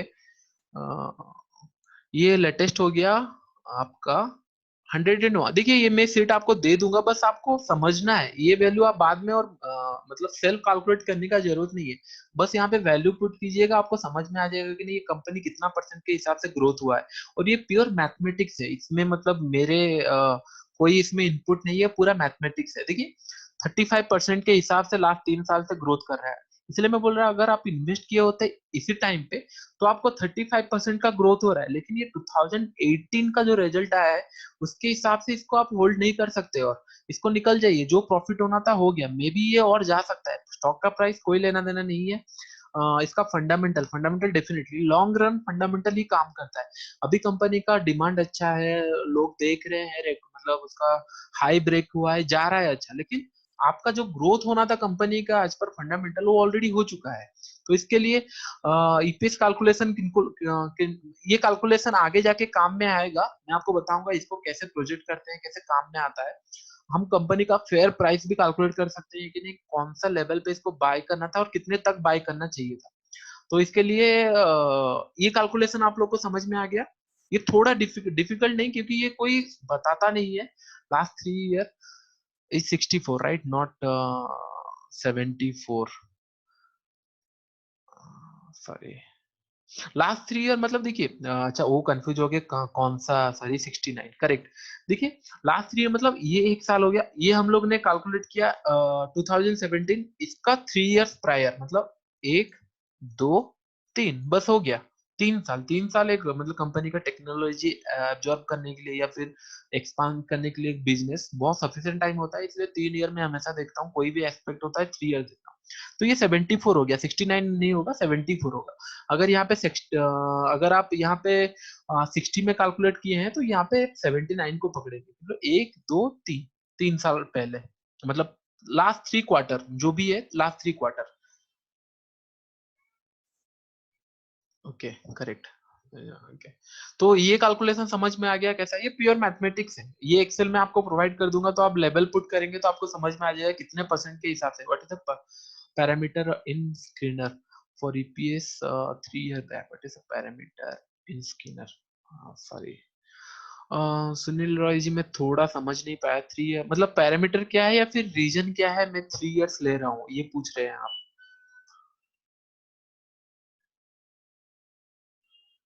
फॉर फिल्टरिंग देखिए हम लोग क्या कर रहे हैं, हम लोग स्टॉक रिजेक्ट कर रहे हैं। हम लोग को अगर कोई भी स्टॉक अगर ना मतलब थोड़ा सा भी गड़बड़ दिखता है तो हम लोग को बिजनेस में इन्वेस्ट करना ही नहीं। इन्वेस्ट मतलब हम लोग 10 15 साल के बारे में सोच रहे हैं, और ये हो सकता है कि इन फ्यूचर उसका फंडामेंटल खराब हो सकता है, लेकिन जैसे उसका पिछला रिकॉर्ड चला आया है, अगर उसको हम लोग अच्छे से कैलकुलेट करेंगे तो हम लोग उसमें फ्यूचर फ्यूचर में प्रोजेक्ट कर सकते हैं। इसीलिए मैं बोलता हूँ कि नहीं, फॉर लॉन्ग टर्म इन्वेस्टमेंट के लिए आपको थोड़ा सा देखना पड़ेगा। और ये एक्सेल शीट आपको मिलने के बाद आप इजीली बस वैल्यू पुट कीजिएगा, आपको समझ में आ जाएगा। I mean for automatic scanner, automatic scanner मैं आपको ये बता दूंगा। इसके बाद हम लोग देखिए 2000 कंपनी तो हम एक के बाद एक सब चीज चेक नहीं कर सकते ना, इसलिए मैं एक स्कैनर बनाया हूँ जो कि इसी में ही है। आप स्क्रीनशॉट ले लीजिएगा उसका, तो इसमें आपको 10 15 कंपनी मिल जाएंगे जो कि बेस्ट कंपनी है इन फंडामेंटल। उसके बाद आप फर्दर एनालिसिस करके उसको आप इन्वेस्ट कर सकते हैं या फिर आप डिसीजन ले सकते हैं। तो इसीलिए थोड़ा सा वेट कीजिए, वो स्क्रीनर में आपको दिखाऊंगा। How to know when to start investing, how to know when to start investing. देखिए बात ये है कि जैसे कि ने आज आप आए तो आज के डेट पे कौन से कंपनी अच्छे हैं मतलब ये सब पैरामीटर देखेंगे आप, कौन से कंपनी अच्छे हैं। ये सब पैरामीटर देखने के बाद जो आज का कंपनी सेटिस्फाई होते हैं, आज हम लोग मुझे पूछेंगे कि नहीं क्रिकेट में सबसे बेस्ट प्लेयर कौन सा है, नो डाउट आप बोलेंगे कि नहीं सेम एक ही प्लेयर है। इंडिया में एटलीस्ट एक दो प्लेयर जो जिनका नाम आता है, क्यों आप बोलते हैं कि आज टिल डेट उनका रिकॉर्ड कैसा है, तो वैसे ही हम लोग टिल डेट कौन सा कंपनी का रिकॉर्ड कैसा है उस हिसाब से फिर हम लोग इन्वेस्टिंग के लिए कल के लिए सोचेंगे। इसलिए आज का दिन तक हम लोग जितना कंपनी का एनालिसिस करना है हम लोग कर लेंगे। तो इसलिए चलिए ये तो हो गया ईपीएस ग्रोथ। चलिए हम लोग इसको और एक आपको इंटरेस्टिंग बात बताता हूँ। अगर कंपनी ऐसे ही 3 साल तक अगर ग्रोथ करती रही तो उसको मतलब फ्यूचर में क्या था, is there any way to know future growth? Definitely ये मैं आपको बताने वाला हूँ। देखिए अगर अगर आप अगर कोई गाड़ी 60 की स्पीड से अभी तक चली आ रही है, मतलब 10 किलोमीटर चली आ रही है, तो आप कैलकुलेट कैसे नहीं करेंगे? नेक्स्ट 10 किलोमीटर भी वो 60 की स्पीड से जाएगा। हम लोग का कैलकुलेशन ऐसा ही होगा मैथ में, या फ्यूचर प्राइस ऐसे ही प्रोजेक्ट करेंगे। तो हम लोग का जो ईयरली ग्रोथ निकला उसको हम लोग प्रोजेक्ट करेंगे मार्केट प्राइस जो इसका है उसके ऊपर कैलकुलेट करेंगे, सो दैट हमको पता चलेगा कि ये कंपनी कितना तक ग्रोथ कर सकती है। तो इसके लिए हम लोग नेक्स्ट कैलकुलेशन की तरफ चलते हैं। तो डेप्ट हो गया, मतलब ओपीएम भी हो गया, ईयरली ग्रोथ हम लोग निकाल लिए, ईपीएस निकाल लिए। अभी जो इम्पोर्टेंट चीज आ जाता है वो है कि फेयर वैल्यू, मतलब कंपनी का फेयर वैल्यू। क्या है फेयर वैल्यू? कंपनी का आ जाता है फेयर वैल्यू। फेयर वैल्यू में कैसे कैलकुलेट करता हूँ? ईयरली ईपीएस, मतलब ये हम लोग का ईयरली ईपीएस ग्रोथ आ गया, yearly EPS divided by PE. P P क्यों मैं पी बोला कि मार्केट कितना एक्सपेक्ट कर रही है। तो मतलब अगर ये कंपनी के हिसाब से अगर इतना इसका ईयरली ग्रोथ हो गया आपका 12 divided by 19, 19.62 to be exact. Okay, equal to नहीं लगाया हूँ, करेक्ट। तो इसमें आ गया 0.61। इसको हम लोग क्या करेंगे, मार्केट प्राइस, इसका जो करंट मार्केट प्राइस है अभी, अगर अगर current market price, CURRANT, current market price, PRIC, मतलब एक्चुअल वैल्यू, इसको लिखते हैं एक्चुअल, या फिर future, future growth, future growth. Future growth कैसे होगा? ये ग्रोथ होगा जो हम लोग का यहाँ पे रिजल्ट आया, उसका मतलब fair value FB into current market price, current market price. तो ये आ गया equal to current market price, इसका था 1129 इंटू ये 00, कुछ गलत हुआ था गैस, 0069 पे थिंक 0.61, एक सेकेंड, 1129 688, 688 कैसे आएगा? एक सेकेंड, हम एक बार कैलकुलेशन चेक कर लेता हूँ। प्राइस हो गया, ये हो गया 28, करेक्ट। चेक का क्वेश्चन आया, देखते हैं, पूछते हैं, देख लेते हैं। You have taken not latest EPS, I think, हाँ इसी में शायद गड़बड़ हुआ है और ये प्राइस इसीलिए गड़बड़ दिखा रहा है। करेक्ट करेक्ट, इसीलिए कैलकुलेशन करेक्ट है, मैं इसीलिए कंफ्यूज हो रहा था। करेक्ट, हाँ सही सही बोले। मैं, क्योंकि हम लोग जो करंट मार्केट प्राइस लिए हैं वो आज का मार्केट प्राइस है। अगर जो हम लोग का, अगर हम लोग लिए होते, ये लिए हैं हम लोग लेटेस्ट ईपीएस में ले लिए, लेटेस्ट ईपीएस अगर 101 में लिए होते, ये प्राइस हम लोग का 2017 में डिफर होता, डिफरेंट होता। तो हम लोग इसको प्रोजेक्ट, देखिए मैं इसमें क्या किया हूँ, आपको बता देता हूँ, ये आप लोग लेके कर सकते हैं। मैंने क्या किया, पहले पहले मैंने इसका प्राइस टू बुक वैल्यू देख लिया पूरा। अभी टोटली थोरोली जाते हैं स्टार्टिंग से एंड तक, तो आपको समझ में आ जाएगा। इतना ही फंडामेंटल है, बस इतना समझ जाइए। इसके बाद मेरे पास इसका पूरा, अगर आपको दिखाऊंगा, एक सेकेंड, करेक्ट, मैं आपको दिखाता हूँ। ये मैं एक्सेल शीट आपको भेज दूंगा, तो सो दैट कि आपको समझ में आ जाएगा कि नहीं, कैसे कैलकुलेशन करना है, कैसे नहीं। और ये हो गया, और मैं सब चीजें लिख के रखता हूँ सो दैट कि नहीं इन फ्यूचर उसका काम आ सके। क्या हुआ, ये तो दूसरा फाइल है, पोर्टफोलियो स्टॉक एनालिसिस, करेक्ट। ये मैं आपको पूरा डिटेल्स में दे दूंगा। ये इसमें पूरा कैलकुलेशन है, पूरा आपका फॉर्मूला है, ये कैसे हुआ मैं आपको बताता हूँ। ये सब मैंने जो अभी करके दिया वही सब है, लेकिन वो थोड़ा सिस्टमेटिक में है। तो पहले हम लोग स्टार्ट किए थे कंपनी लार्ज कैप है या स्मॉल कैप है, ये डिफाइन हो जाता है ये 3 पैरामीटर से। अगर वो 1000 से नीचे है स्मॉल कैप, अगर 100,000 से ऊपर है लार्ज कैप। इसमें कोई इंपॉर्टेंट भी नहीं है, बस ये नेमिंग देने के लिए कि नहीं कौन सा बड़ा है कौन सा छोटा है, बस देखने के लिए। इंपॉर्टेंट यहाँ से आ जाता है। तो हम सेकंड पैरामीटर देखते हैं, price to book. Price to book हम लोग देखते हैं, अगर price to book less than 5 है, मतलब ग्रेटर देन 5 है, इसका मतलब एक्सपेंसिव हो जाता है। अगर कोई कंपनी यहाँ पे, अगर कोई कंपनी करंट मार्केट प्राइस से बुक वैल्यू से ज्यादा है, 5 गुना बढ़ चुका है, ऐसा मतलब कंपनी का जितना एसेट्स है वो ऑलरेडी 5 टाइम्स ग्रोथ हो चुका है। जो ग्रोथ होना था ग्रोथ हो चुका है, आप ये ग्रोथ में ऑलरेडी 5 टाइम्स हो चुका है, मतलब आप इन्वेस्ट मत ही कीजिए। जो ऑलरेडी 2 टाइम्स 1 टाइम्स हुए हैं, उन लोग में पोटेंशियल अभी भी बाकी है कि ये फ्यूचर अच्छा ग्रोथ कर सके, इसीलिए ये क्राइटेरिया है। तो इसी के लिए हम लोग इसको एक्सपेंसिव बना दिए। अगर 5 से ऊपर चला जाता तो हम इसमें इन्वेस्ट नहीं करेंगे। नॉर्मल और अंडर वैल्यूड, ये दो कंपनी हम लोग का हो गया। और पीई, जो पीई हम लोग का रेशियो आ गया, आप ध्यान रखिएगा, जब पीई हम पीई मार्केट इससे क्या एक्सपेक्ट कर रही है, मतलब पीई का मतलब ये होगा कि मार्केट कंपनी से 20% के हिसाब से एक्सपेक्ट कर रही है कि ये ग्रो हो करके, क्या ये कर रहा है, ये पता चल जाएगा आपको ओपीएम में। ओपीएम हमेशा स्टॉक पी से ज्यादा हो रहा है, ज्यादा होना चाहिए। अगर ये इससे ज्यादा हुआ तो ही वो कंपनी देखेंगे। अगर कोई कंपनी आप आ गए, जैसे कि अगर आप एमआरएफ देखेंगे, एमआरएफ अच्छी कंपनी है, सबको पता है। चलिए एमआरएफ देख लेते हैं एक बार। एमआरएफ का 80,000 प्राइस था। देखिए स्टॉक पी अभी, अभी इसका ऑपरेटिंग प्रॉफिट मार्जिन, ये मैं 2015 और 14 का बात कर रहा हूँ, ये पीई से कम था। मतलब ओपीएम प्रॉफिट मार्जिन इससे ज्यादा था। मैं कंपनी भी दिखाऊंगा जो कि ऑपरेटिंग प्रॉफिट मार्जिन ज्यादा होगा। और इसमें देखिए प्लेज परसेंटेज भी आ चुका है, पहले इसमें प्लेज भी नहीं था। और इंटरेस्ट कवरेज रेशियो देखिए इसका ज्यादा है, और डेब्ट टू इक्विटी बहुत कम है, जो कि अच्छा है। और लेकिन प्रॉब्लम इसमें किसमें है, ओपीएम, अर्निंग प्रॉफिट मार्जिन जो है वो गड़बड़ हो चुका है। इसीलिए ये कंपनी हम लोग देखेंगे नहीं। अगर आप फर्दर एनालिसिस करना चाहेंगे तो आपको यहाँ से पता चल जाएगा। ये कंपनी में आपको बोल रहा था 2014 या 15 में मेरे को अच्छी दिख रही थी। क्यों अच्छी दिख रही थी, देखिए 2000 3000 ये ग्रो फेज में था। देखिए 2018 में ये ऑलमोस्ट नेगेटिव, मतलब इन्वर्स होना शुरू हो गया, सैचुरेशन पॉइंट इसका आ गया। अगर इसको आप इन्वेस्ट किए होते 2018 में, देखिए इसका ईपीएस ग्रोथ में, इसको ऐसे कंपनी चाहिए। देखिए आपको समझ में आ गया होगा ईपीएस ग्रोथ कैसा होना चाहिए। 185 400 300 हुआ, चलो ये 2008 सब कंपनी का बुरा गया था, मतलब वो साल, ठीक है।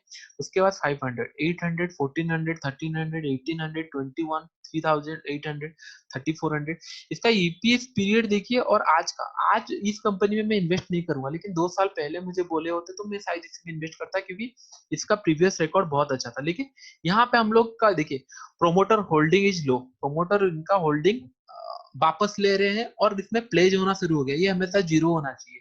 तो इसका मतलब इसको हम लोग इन्वेस्ट नहीं करेंगे। प्लेज परसेंटेज हो गया, इन्वेस्ट नहीं करेंगे। और ओपीएम हम लोग जान गए कि नहीं, हमेशा पी से ज्यादा होना चाहिए ओपीएम। ओपीएम हमेशा पी से ज्यादा होना चाहिए। डेब्ट टू इक्विटी जितना लेस हो उतना अच्छा है। इंटरेस्ट कवरेज जितना ज्यादा हो उतना अच्छा है।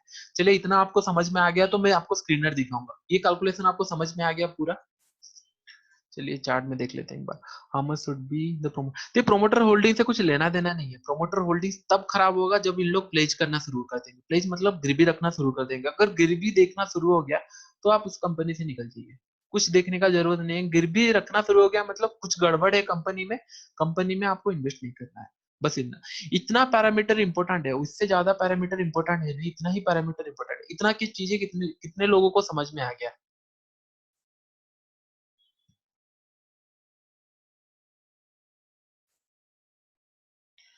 If ICR is 7 point, then why P is ICR? Very ICR. This was very good. Yes. Then PP is 0.03. ICR मतलब राजीव रंजन जी, थोड़ा मैं समझ नहीं पाया, बता दीजिए। जो भी कंफ्यूजन है आप पूछ लीजिए मुझे, सो दैट कि ना आपका डाउट क्लियर हो जाएगा अच्छे से। Interest coverage ratio, correct. Interest coverage ratio अगर 7 है, वही पीपी। पीपी मतलब इनके हिसाब से पीपी परसेंटेज प्ले 0.33। देखिए हाँ अच्छा, ये जो राजीव जी आपने बताया ठीक बताया, कोई प्रॉब्लम नहीं। देखिए देखिए क्या होता है कंपनी में, जब अगर आप बिजनेस शुरू करते हैं, आप जनरली ये बिजनेस ही है, करेक्ट।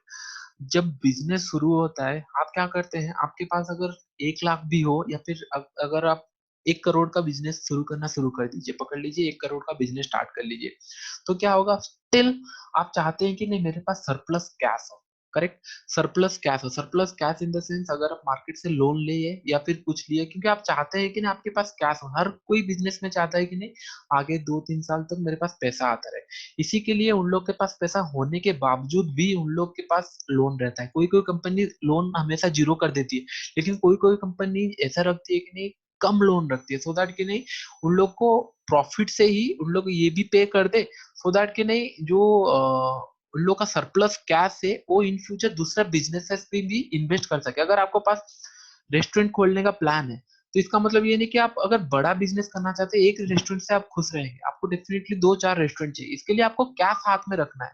भले लोन आप इंटरेस्ट में पे करते रहिए, जो लोग बिजनेस करते हैं उन लोग ईएमआई में इसीलिए खरीदते हैं कि उन लोग का जो प्रॉफिट आता है उसी से ही ईएमआई चलता रहे। मैं पूरा कैश ना दे दूं, पूरा कैश दे दिया मतलब मेरे पास कैश खत्म हो रहा है, वो कैश से मैं दूसरा बिजनेस शुरू कर सकता हूँ। और क्या होता है, उसी बिजनेस से आप एक जो ये जो स्टॉक एमआरएफ का है, ये बस एमआरएफ का पैसा नहीं है, इसके पास प्रोमोटर का पैसा है, आपका पैसा है, मेरा पैसा है, ऐसा पैसा है।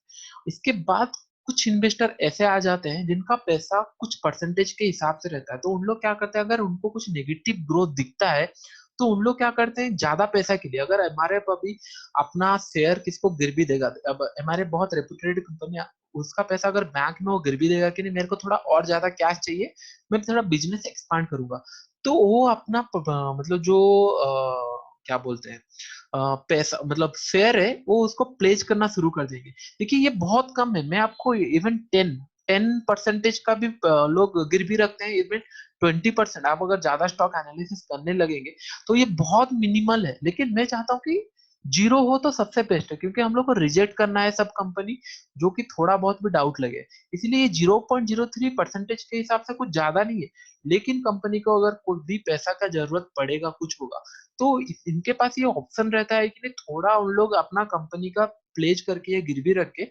कुछ पैसा लेके इन्वेस्ट करके फिर इसको दे सकते हैं। वैसे सबको ऐसा ही करता है। आप जनरली बिजनेस लेंगे तो लोन लेकर ही बिजनेस शुरू करते हैं। अगर आपके पास पूरा भी कैश हो तो भी हम लोग उसको रीपे नहीं करते, क्योंकि हाथ में कैश होना चाहिए, क्योंकि इन फ्यूचर अगर कुछ बिजनेस दिखा आपको अच्छा तो आप इन्वेस्ट नहीं कर पाएंगे अगर आपके हाथ में कैश नहीं होगा। तो इसके पीछे का रीजन यही है राजीव रंजन जी, अगर आपको समझ में आ गया होगा बिजनेस का रीजन, इसी के लिए यहाँ पे ये प्लेस परसेंटेज है। और ये प्लेज परसेंटेज ये साल आया है, ये 2017 तक भी नहीं था। मैं इसको बहुत दिन से फॉलो कर रहा हूँ, बहुत दिन से। ये मेरे को मतलब जब ये 45,000 था तब से मैं देख रहा हूँ, तब नहीं था ये ये अभी आया है। बहुत सारी कंपनी अभी अभी रिलायंस के पास नहीं है, तो ये बोल नहीं सकते। अभी अब अगर आप अगर एक कंपनी सुजलॉन एक बार देखते हैं, गेस सुजलॉन के पास होगा, देखिए उनके पास 100% ये ज्यादा है या फिर एमआरएफ का ज्यादा है? आपको समझ में आ रहा है सुजलॉन क्यों आप सुजलॉन में नहीं इन्वेस्ट करना चाहिए? जितना अच्छा है, देखिए डेप टू इक्विटी भी इसका नेगेटिव है, और इनके पास कैश ही नहीं है इनको प्रीपे करने के लिए। आप समझ रहे हैं, पीई का तो पता नहीं आया ही नहीं है, और ये भी नेगेटिव है। अगर ईपीएस देखेंगे, देखिए आप कैसे बच सकते हैं कोई कंपनी से, देखिए 0.000। इस कंपनी में आपको इन्वेस्ट करना है, यूनिटेक। आपको लगता है कि नहीं ये कंपनी 7 रुपए में मिल रही है, कंपनी का प्राइस कभी लेना देना नहीं है उसका बिजनेस के हिसाब से। 7 रुपए का प्राइस भी आपको एक्सपेंसिव पड़ सकता है, इसका बुक वैल्यू नेगेटिव में आ सकता है, वो तो छोड़ ही दीजिए। कंपनी का प्राइस 7 रुपए है, वो भी आपको नेगेटिव रिटर्न दे सकता है, और कंपनी का प्राइस 200 रुपए है, वो आपको अच्छा प्रॉफिट दे सकता है। क्योंकि 7 रुपए आपको बस नहीं दिख रहा है, सब इन्वेस्टर को दिख रहा है 7। इसका फंडामेंटल बहुत ही खराब है। अगर यूनिटेक देखे, एक काम करते हैं हम लोग, अच्छा सनटेक रियलिटी ये कौन सा है पता नहीं, एक काम करते हैं, आपको समझ में आ गया एग्जांपल? देखिए मतलब मैंने यूनिटेक का भी दिया, लो ये फ्री फ्री है, मतलब आपको फ्री है। बस यहाँ पे देखिए मैं रजिस्टर कर लिया, आप रजिस्टर कर लीजिए। उसके बाद ये सब रेशियो आपको नहीं दिखेगा। एक चीज आपको बोलना भूल गया था, जैसे रिलायंस का मैंने खोला, आपको ना मिनिमम यहाँ पे ये सब रेशियो नहीं दिखेगा। आपको क्या करना है, यहाँ पे आपको रेशियो टाइप करना है, जैसे कि नहीं पी रेशियो हो गया, ये सब रेशियो आपको टाइप करना है। जैसे मेरे स्क्रीनर पे लगा हुआ है, आप ये सब रेशियो यहाँ पे टाइप करके ऐड कर सकते हैं, फिर ये सेव हो जाएगा आपके ये जहाँ पे रजिस्टर किए होंगे। ये फ्री है, बिल्कुल फ्री है, और इसमें कोई ऐड नहीं आता, और बहुत इजीली काम हो जाता है। एक काम काम करते हैं, चलिए आप लोग एक एक स्टॉक बोलिए, आपका जो फेवरेट स्टॉक है, देखते हैं वो फंडामेंटली अच्छा है या नहीं है, आपको समझ में आ जाएगा। चलिए देखते हैं, आप एक एक स्टॉक का नाम दीजिए, हम लोग देखते हैं। Tata Motors, great. मैं एक एक ऐड करते जाता हूँ, वहां पर एक एक बोलते जाइए, मैं यहाँ पे ऐड करते जा रहा हूँ। ज्यादा नहीं, 10-15 तो हम लोग को समझ में, आप खुद बोलेंगे कि वो स्टॉक में आपको इन्वेस्ट करना चाहिए या नहीं करना चाहिए। टाटा मोटर्स हो गया। चलिए, और स्टॉक बोलिए। यूनाइटेड स्पिरिट, क्वेरी, डेफिनेटली मैं वो भी दिखाऊंगा। अच्छा, बस बस हो गया, 5-10 हो गया, हम लोग बस आपको एनालिसिस करना है, फिर आपको करना है, इतना बहुत है। यूनाइटेड स्पिरिट थोड़ा छोटा कर देता हूँ, मेरे को इजी होगा। करेक्ट, कहाँ गया चैट बॉक्स?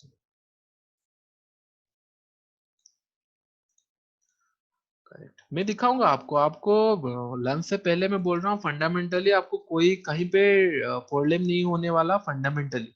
उसके बाद हम लोग, मैं आपको सिखाऊंगा टेक्निकली सब चीजें। टेक्निकली देखने के बाद आप बोलेंगे कि नहीं हो गया। अच्छा, यूनाइटेड बेवरेज, इसलिए भारत, भारत, करेक्ट। अभी फोर्टिस, करेक्ट। और value can you complete fair value concept, definitely Madhusudan ji, वो वाला मैं और एक बार दिखा दूंगा आपको कैसा हुआ है, और एक बार दिखा दूंगा। बस आप अभी इसमें कॉन्सेंट्रेट कीजिए, जो करंट टॉपिक चल रहा है उसको भी बता दूंगा। उसमें कुछ है नहीं, उसमें बस मैथमेटिक्स है, पहले कभी आप सुने नहीं होंगे करके आपको थोड़ा अजीब लग रहा होगा, लेकिन चलिए इतना कंपनी आप मुझे बताइए, ये कंपनी आप इन्वेस्ट करेंगे कि नहीं करेंगे? जो पहला कंपनी आ गया, देखते हैं, टाटा मोटर्स। चलिए आप ही मुझे बताइए, मैं आपको बताया, पता चल जाएगा कि आपको कितना समझ में आया है। चलिए टाटा मोटर्स देख लीजिए। चलिए देख लीजिए, टाटा मोटर्स आप इन्वेस्ट करेंगे कि नहीं? पहला बात हो गया, हम लोग देखेंगे ये कौन सी कंपनी है। चलिए, ये कंपनी कैप से तो कोई लेना देना नहीं है हम लोग को, बस करंट मार्केट प्राइस है ये। करंट मार्केट प्राइस इसका 268 है, बुक वैल्यू इसका 300, मतलब अंडर वैल्यूड कंपनी है। पीई देखिए इसका 11 है, और ऑपरेटिंग प्रॉफिट ये परफेक्ट है। लेकिन और एक आपको रेशियो नहीं बताऊं, चलिए चलिए वो बता दूंगा। डेप टू इक्विटी 0.93 है, और इसके पास कैश भी अच्छा है। चलिए, अभी तक पिक्चर परफेक्ट दिख रहा है, कोई प्रॉब्लम नहीं है। अभी इसके बाद हम लोग फर्दर एनालिसिस करते हैं इसका, ईपीएस देखने के बाद।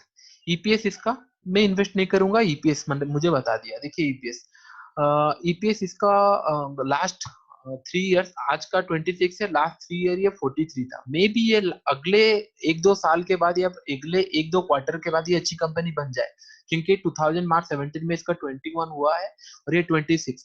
हम लोग को और 1 या 2 क्वार्टर इसमें वेट करना पड़ेगा इन्वेस्ट करने के लिए, क्योंकि ये 30 लास्ट 3 ईयर से 43 से ये 26 हो गया है, तो अभी ये कंपनी अच्छी नहीं है। इसका बाकी सब यहाँ पे अच्छा था, बाकी सब यहाँ पे अच्छा है, लेकिन मुझे यहाँ पे थोड़ा गड़बड़ लग रहा है, क्योंकि अर्निंग पर शेयर नहीं हो रही है। कंपनी अगर ग्रोथ कर रहा है तो इसका अर्निंग पर शेयर दिखेगा हमेशा, कंपनी कोई भी ग्रोथ फेज में है तो आपको दिखेगा। और इसमें प्लेज परसेंटेज भी है, तो हम लोग इन्वेस्ट नहीं करेंगे। तो आपको समझ में आ गया टाटा मोटर्स में इन्वेस्ट करना है या नहीं करना है। लॉन्ग टर्म ट्रेडिंग कर सकते हैं आप इसमें, लेकिन इन्वेस्ट नहीं करना है इसमें। हेलो, वॉइस आ रही है? जितेंद्र जी बोल रहे हैं कि वॉइस लॉस्ट हो गया, तो वॉइस आ रही है सबको? यस। तो थोड़ा मे बी आपके साइड थोड़ा प्रॉब्लम हुआ होगा, थोड़ा रिफ्रेश कर लीजिए, या फिर very good, voice is good. हाँ, तो आपको टाटा मोटर्स में इन्वेस्ट करना है या नहीं करना है?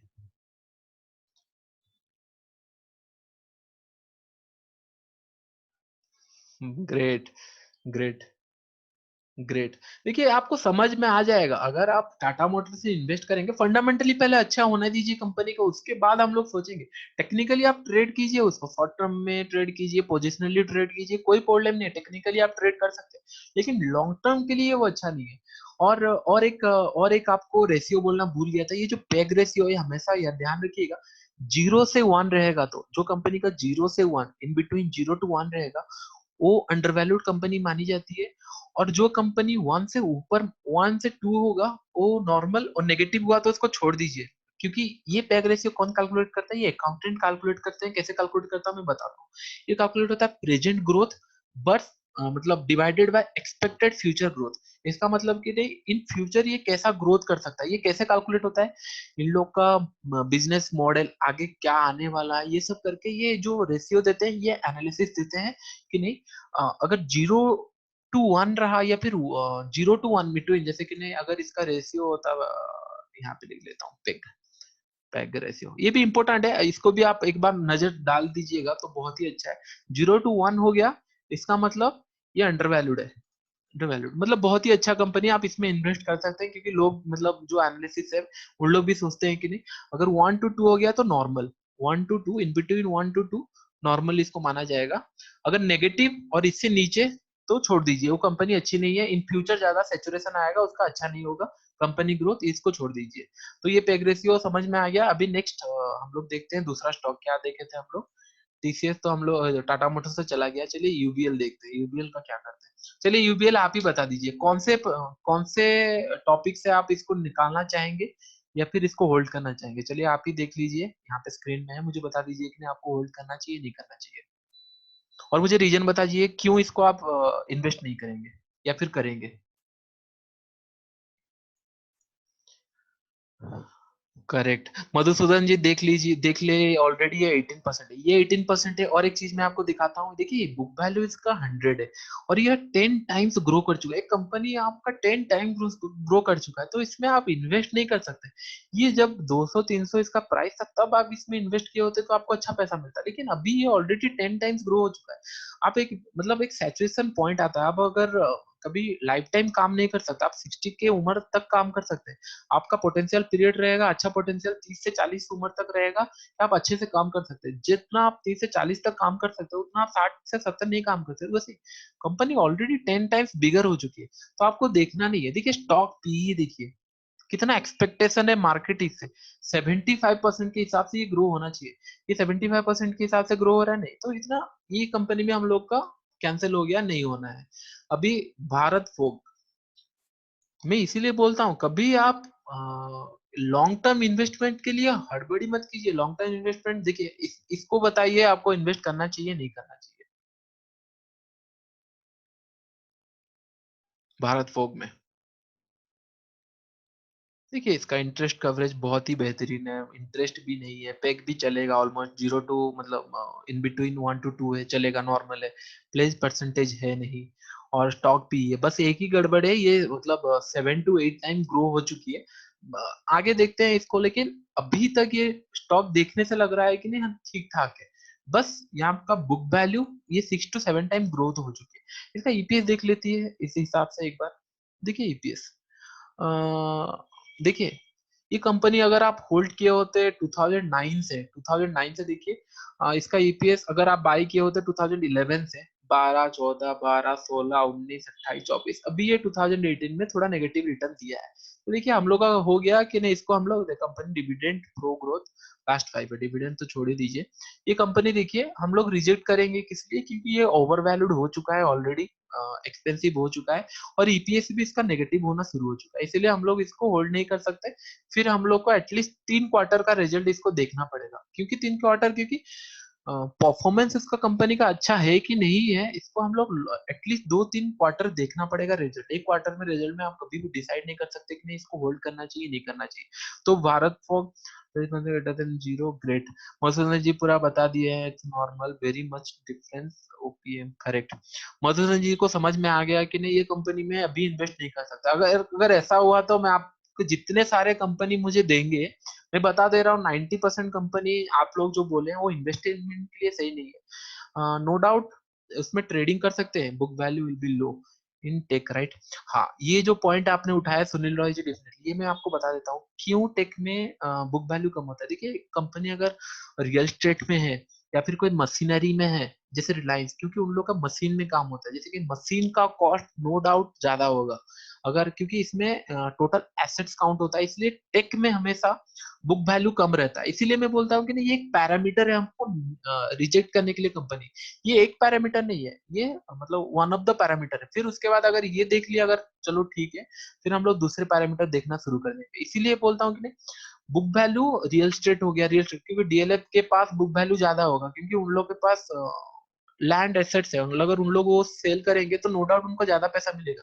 और रिलायंस के पास मशीनरी है, नो डाउट उनके पास बुक वैल्यू ज्यादा होगा। इसीलिए बुक वैल्यू हमेशा डिपेंड करता है company to company, product to product, या फिर जो मतलब बिजनेस टू बिजनेस डिपेंड करता है बुक वैल्यू। तो इसलिए हम लोग एक पैरामीटर बनाए, यही पैरामीटर नहीं है हम लोग का इन्वेस्ट करने के लिए। इसलिए ये एक पैरामीटर है। फिर उसके बाद हम लोग पी देख लिए, उसके बाद ऑपरेटिंग प्रॉफिट देख लिए, सो दैट कि नहीं सब पिक्चर पिक्चर परफेक्ट बैठना चाहिए हम लोग को इन्वेस्टिंग करने के लिए। तो सुनील जी आपको समझ में आ गया होगा क्यों टेक का मतलब बुक वैल्यू कम रहता है as compare to any other company, like real estate हो गया या फिर मशीनरी कोई कंपनी हो गया, ऑयल रिफाइनरी कंपनी हो गया, ये सब का बुक वैल्यू थोड़ा ज्यादा रहेगा एज कम्पेयर टू टेक। तो चलिए और दो तीन कंपनियां उसको भी रिजेक्ट कर देते हैं अच्छे से। फोर्टिस, टीसीएस, राइट्स, चलिए ये तीनों कंपनी देख लेते हैं। चलो फोर्टिस देख लेते हैं। फोर्टिस, फोर्टिस में करना चाहिए। फोर्टिस शायद आई थिंक मेरे को अच्छा, ये तो देखिए प्लेज परसेंटेज में ही चला गया। पेग इसका अच्छा है, देखिए इसके पास पैसा नहीं है, नेगेटिव में है, इसके पास पैसा नहीं है। ग्रोथ मतलब बुक वैल्यू ठीक है, 2 टाइम्स के आसपास ट्रेड कर रहा है वो ठीक है। बाकी इसका क्या बोलते हैं, प्लेज परसेंटेज, प्लेज परसेंटेज ही अच्छा नहीं लगा, इसीलिए अगर आप फोर्टिस भी देखेंगे चार्ट में भी वो आसपास वही शो कर रहा होगा। तो इसलिए फोर्टिस आपको नहीं करना है। देखिए चार्ट में भी आप वो देखेंगे इसको, इसको ऊपर कर देता हूँ थोड़ा, करेक्ट।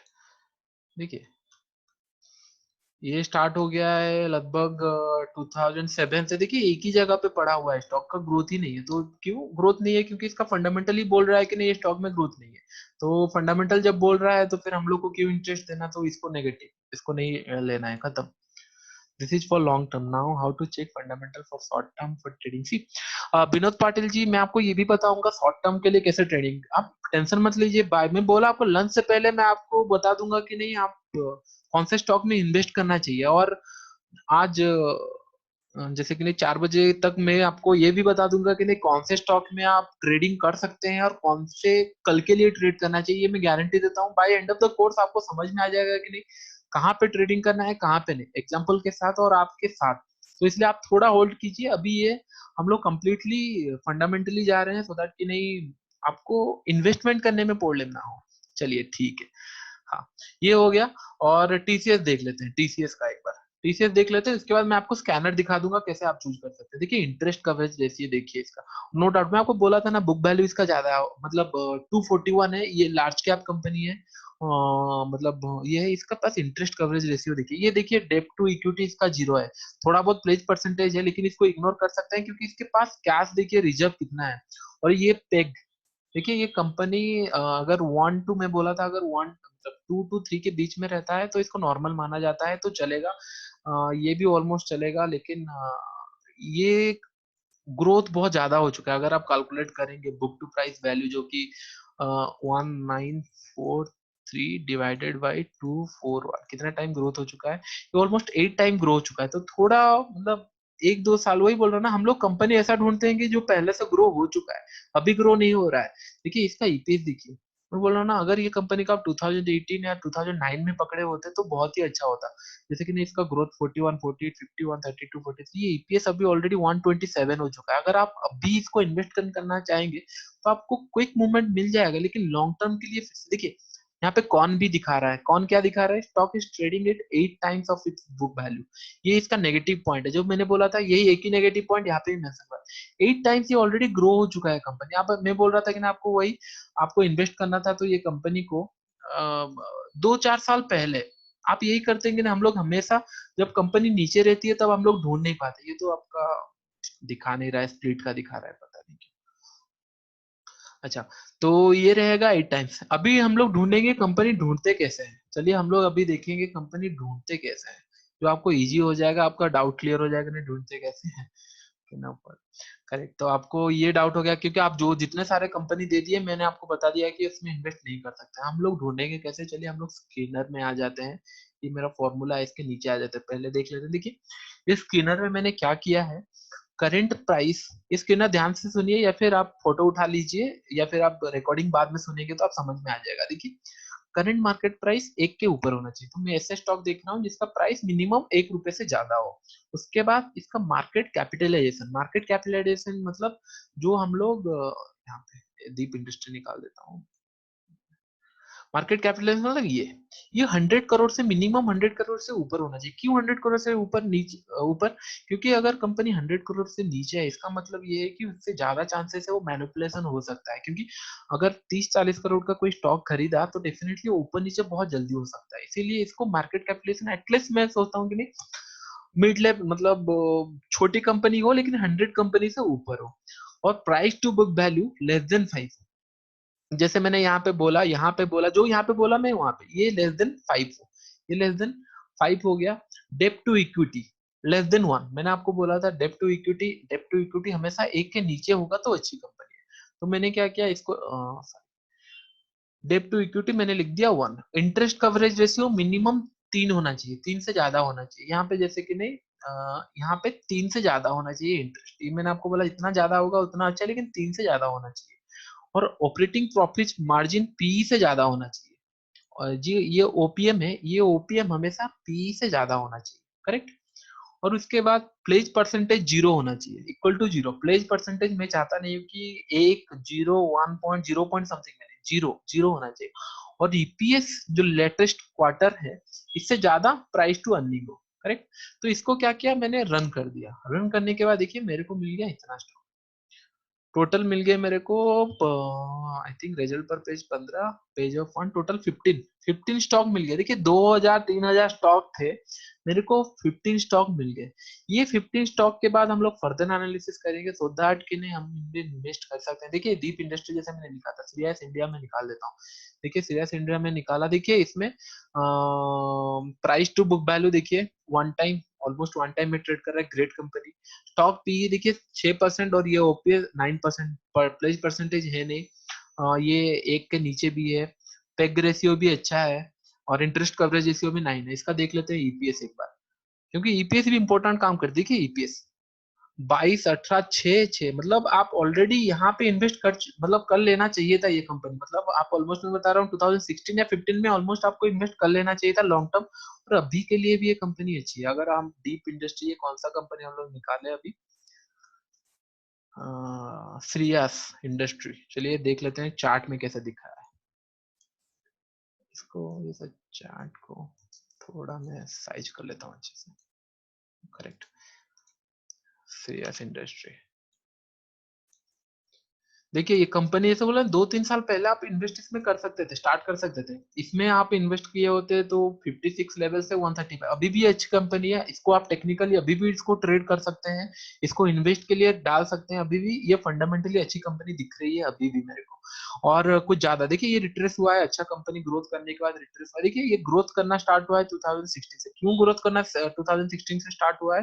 क्योंकि इसका ईपीएस देखिए, ईपीएस से पता चल जाएगा आपको। ये 2016 का ईपीएस देखिए, 6, 18 डेफिनेटली ये बढ़ा हुआ है, 5, 8, 6, ये देखिए मतलब 3, 3, 1, इस ये टाइम पे नेगेटिव था तो स्टॉक भी वही रेंज में बना हुआ था। जब ईपीएस बढ़ा, इसका अर्निंग पर शेयर बढ़ा, ये भी बढ़ा।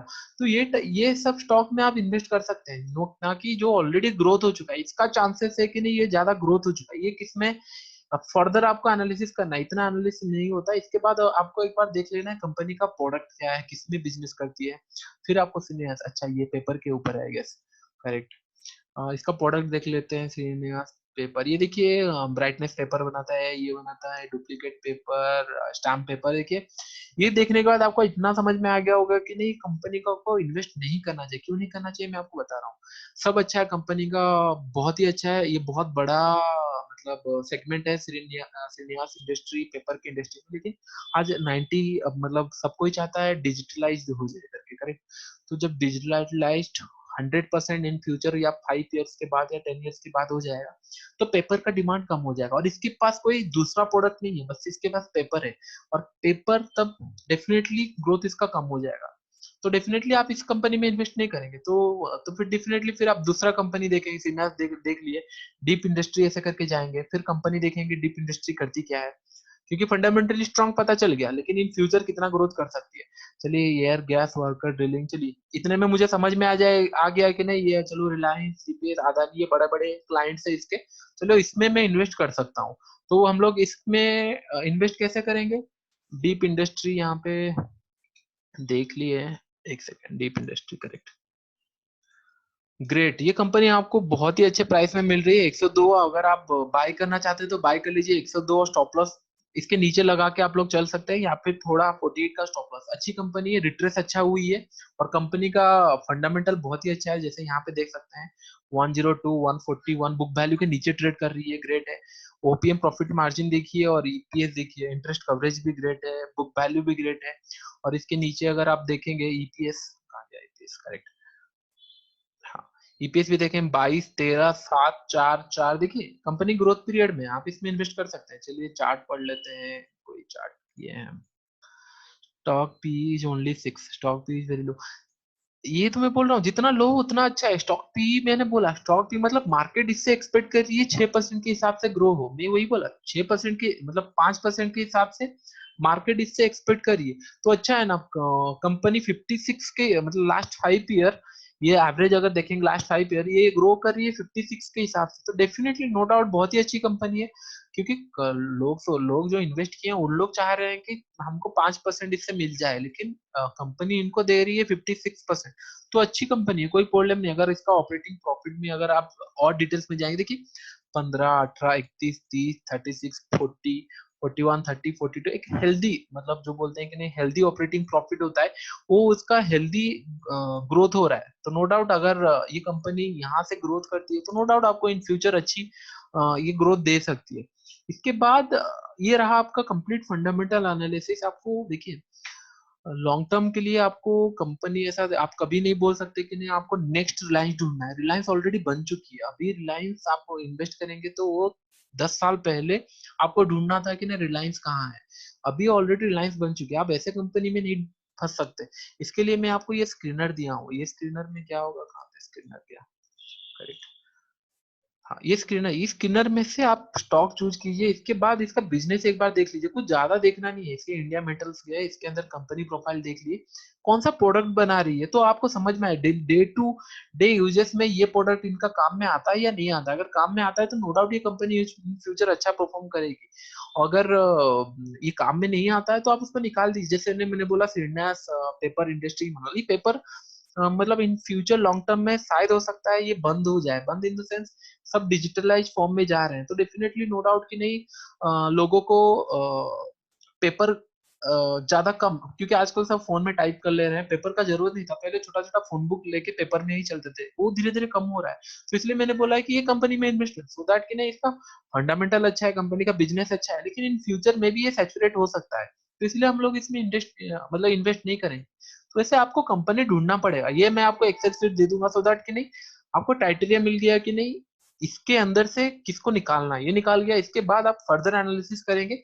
यहाँ पे अगर हम लोग, मैं बता रहा हूँ आपको, यहाँ पे 10 to 15 कंपनी है, ये कंपनी छोड़ दीजिए, पहले जो 15 कंपनी आई, ये 15 कंपनी के अंदर भी आप लोग इन्वेस्ट करेंगे, एसआईपी कीजिए या फिर कुछ भी कीजिए, बहुत ही अच्छा रिटर्न देने वाली है। ये मैं 2-3 साल से देख रहा हूँ, कोई प्रॉब्लम नहीं है, बहुत ही अच्छा रिटर्न देने वाली है। यहाँ पे देखिए कोई भी करंट प्राइस 100 के ऊपर, 100, 200, क्यों 200, क्योंकि कंपनी का प्राइस फंडामेंटल अच्छा है। यहाँ पे कहीं पे 7 रुपए, 4 रुपए, कोई बोलेगा ऊर्जा ग्लोबल खरीदना है, मैं ऊर्जा ग्लोबल का एक बार दिखाता हूँ आपको। ऊर्जा ग्लोबल में कभी फंसना है, देखिए ऊर्जा ग्लोबल 95 डेप्ट, ऊर्जा ग्लोबल करेक्ट, इसमें ये है पैक टू पैक, तो बिल्कुल खराब है। इसका बुक वैल्यू तो है ही नहीं, छोड़ दीजिए। देखिए स्टॉक पी क्यों पी ज्यादा है, क्योंकि ऊर्जा ग्लोबल में सब लोग फंसे हुए हैं। ऊर्जा ग्लोबल में चाहते हैं कि लोग ज्यादा रिटर्न मिले, सबको लगता है कि नहीं ये 3 रुपए का प्राइस तुरंत तुरंत 7 रुपीज हो जाएगा, डबल हो जाएगा। लोग एक्सपेक्ट कर रहे हैं कि नहीं ये जो ऊर्जा ग्लोबल का स्टॉक है ये चला जाए 10 रुपए, 15 रुपए, 20 रुपए, 3 रुपए का प्राइस है ना, हम लोग को 100%, 200% मिल जाएगा, जो कि एक्सपेक्ट कर रहे हैं, लेकिन उतना होगा नहीं। और इसका यहाँ पे दिख रहा है, और आप अगर ऑपरेटिंग यहाँ पे कॉन्स भी देखेंगे, कौन सा छोड़ दीजिए, और ईपीएस भी देखेंगे तो बताएगा कि नहीं 0.2, 0.2, 0.7। तो इसमें इन्वेस्ट नहीं करना है आपको, बोला था कि नहीं छोटे कंपनी का प्राइस कोई लेना देना नहीं है बिजनेस में। हमेशा ग्रेट कंपनी ढूंढिए, क्योंकि इन्वेस्टमेंट में आपको 10 कंपनी ही चाहिए, 100 कंपनी ऐसे ढूंढेंगे आप अगर, हाँ छोड़ो ये तो चल जाएगा, अच्छा है 3 रुपए में, ऐसे ढूंढेंगे तो आपको 100 कंपनी मिल जाएगी। आप इन्वेस्ट किस में करेंगे, जिसमें इन्वेस्ट करेंगे उसमें फंस जाएंगे। इसलिए अच्छे कंपनी ढूंढिए और उसको टेक्निकली बाय कीजिए। Fundamentally going to tell you which company to buy, and technically tell you when to bye.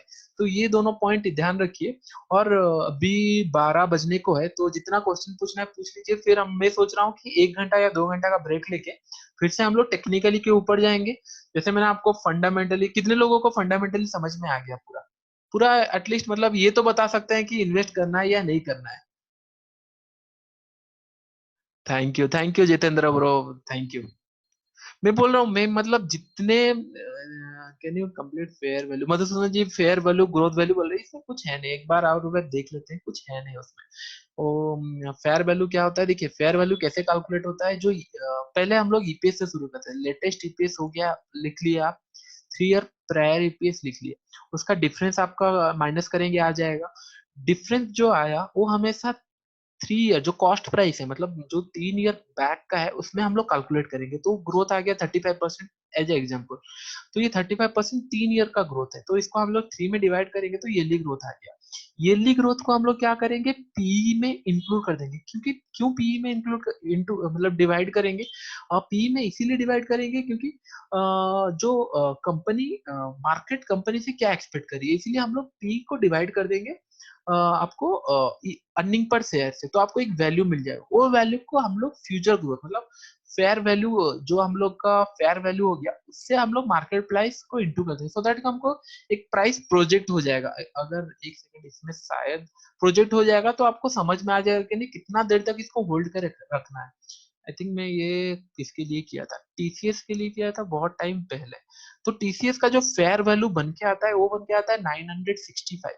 अभी टीसीएस कितने लेवल पे ट्रेड कर रहा है, 1100, क्योंकि इसमें इमोशन अभी ट्रेड कर रहा है। ये स्टॉक मैं अभी लूंगा नहीं, अगर ये अभी 700 में चल रहा होता करंट मार्केट प्राइस में, डेफिनेटली इसको 900 टारगेट के लिए इसको लेता, लेकिन अभी ये ऑलरेडी 1000 के ऊपर जा चुका है, तो मैं अभी उसको टीसीएस में इन्वेस्ट नहीं करना है, ट्रेड कर सकता हूँ लेकिन इन्वेस्ट नहीं करना है।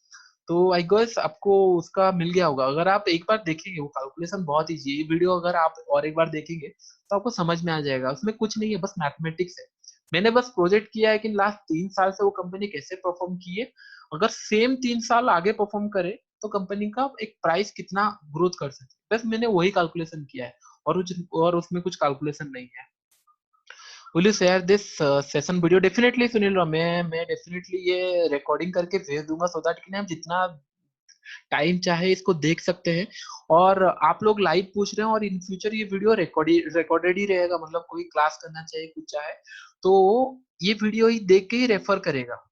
Please share the excel sheet where you are all ratio and formula, definitely Jitendra ji, मैं डेफिनेटली मैं चाहता हूँ कि नहीं, आप एक कंपनी, मतलब वो एक्सेल शीट जाने से पहले ही आपको यहाँ से कंफर्मेशन मिल जाए कि नहीं आप जाना चाहते हैं या नहीं चाहते। Can you send this sheet what you created, definitely मैं डेफिनेटली वही वाला ही आपको सेंड कर दूंगा, डेफिनेटली वो सेंड कर दूंगा, वो मेरे ड्राइव में है, मैं उसको शेयर कर दूंगा, कोई प्रॉब्लम नहीं है मुझे।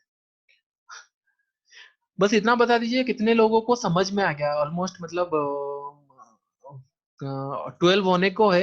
अभी आपको कॉन्फिडेंस आया कि नहीं कौन से स्टॉक में आप फंसेंगे नहीं, और कौन से स्टॉक में आपको इन्वेस्ट करना चाहिए एटलीस्ट।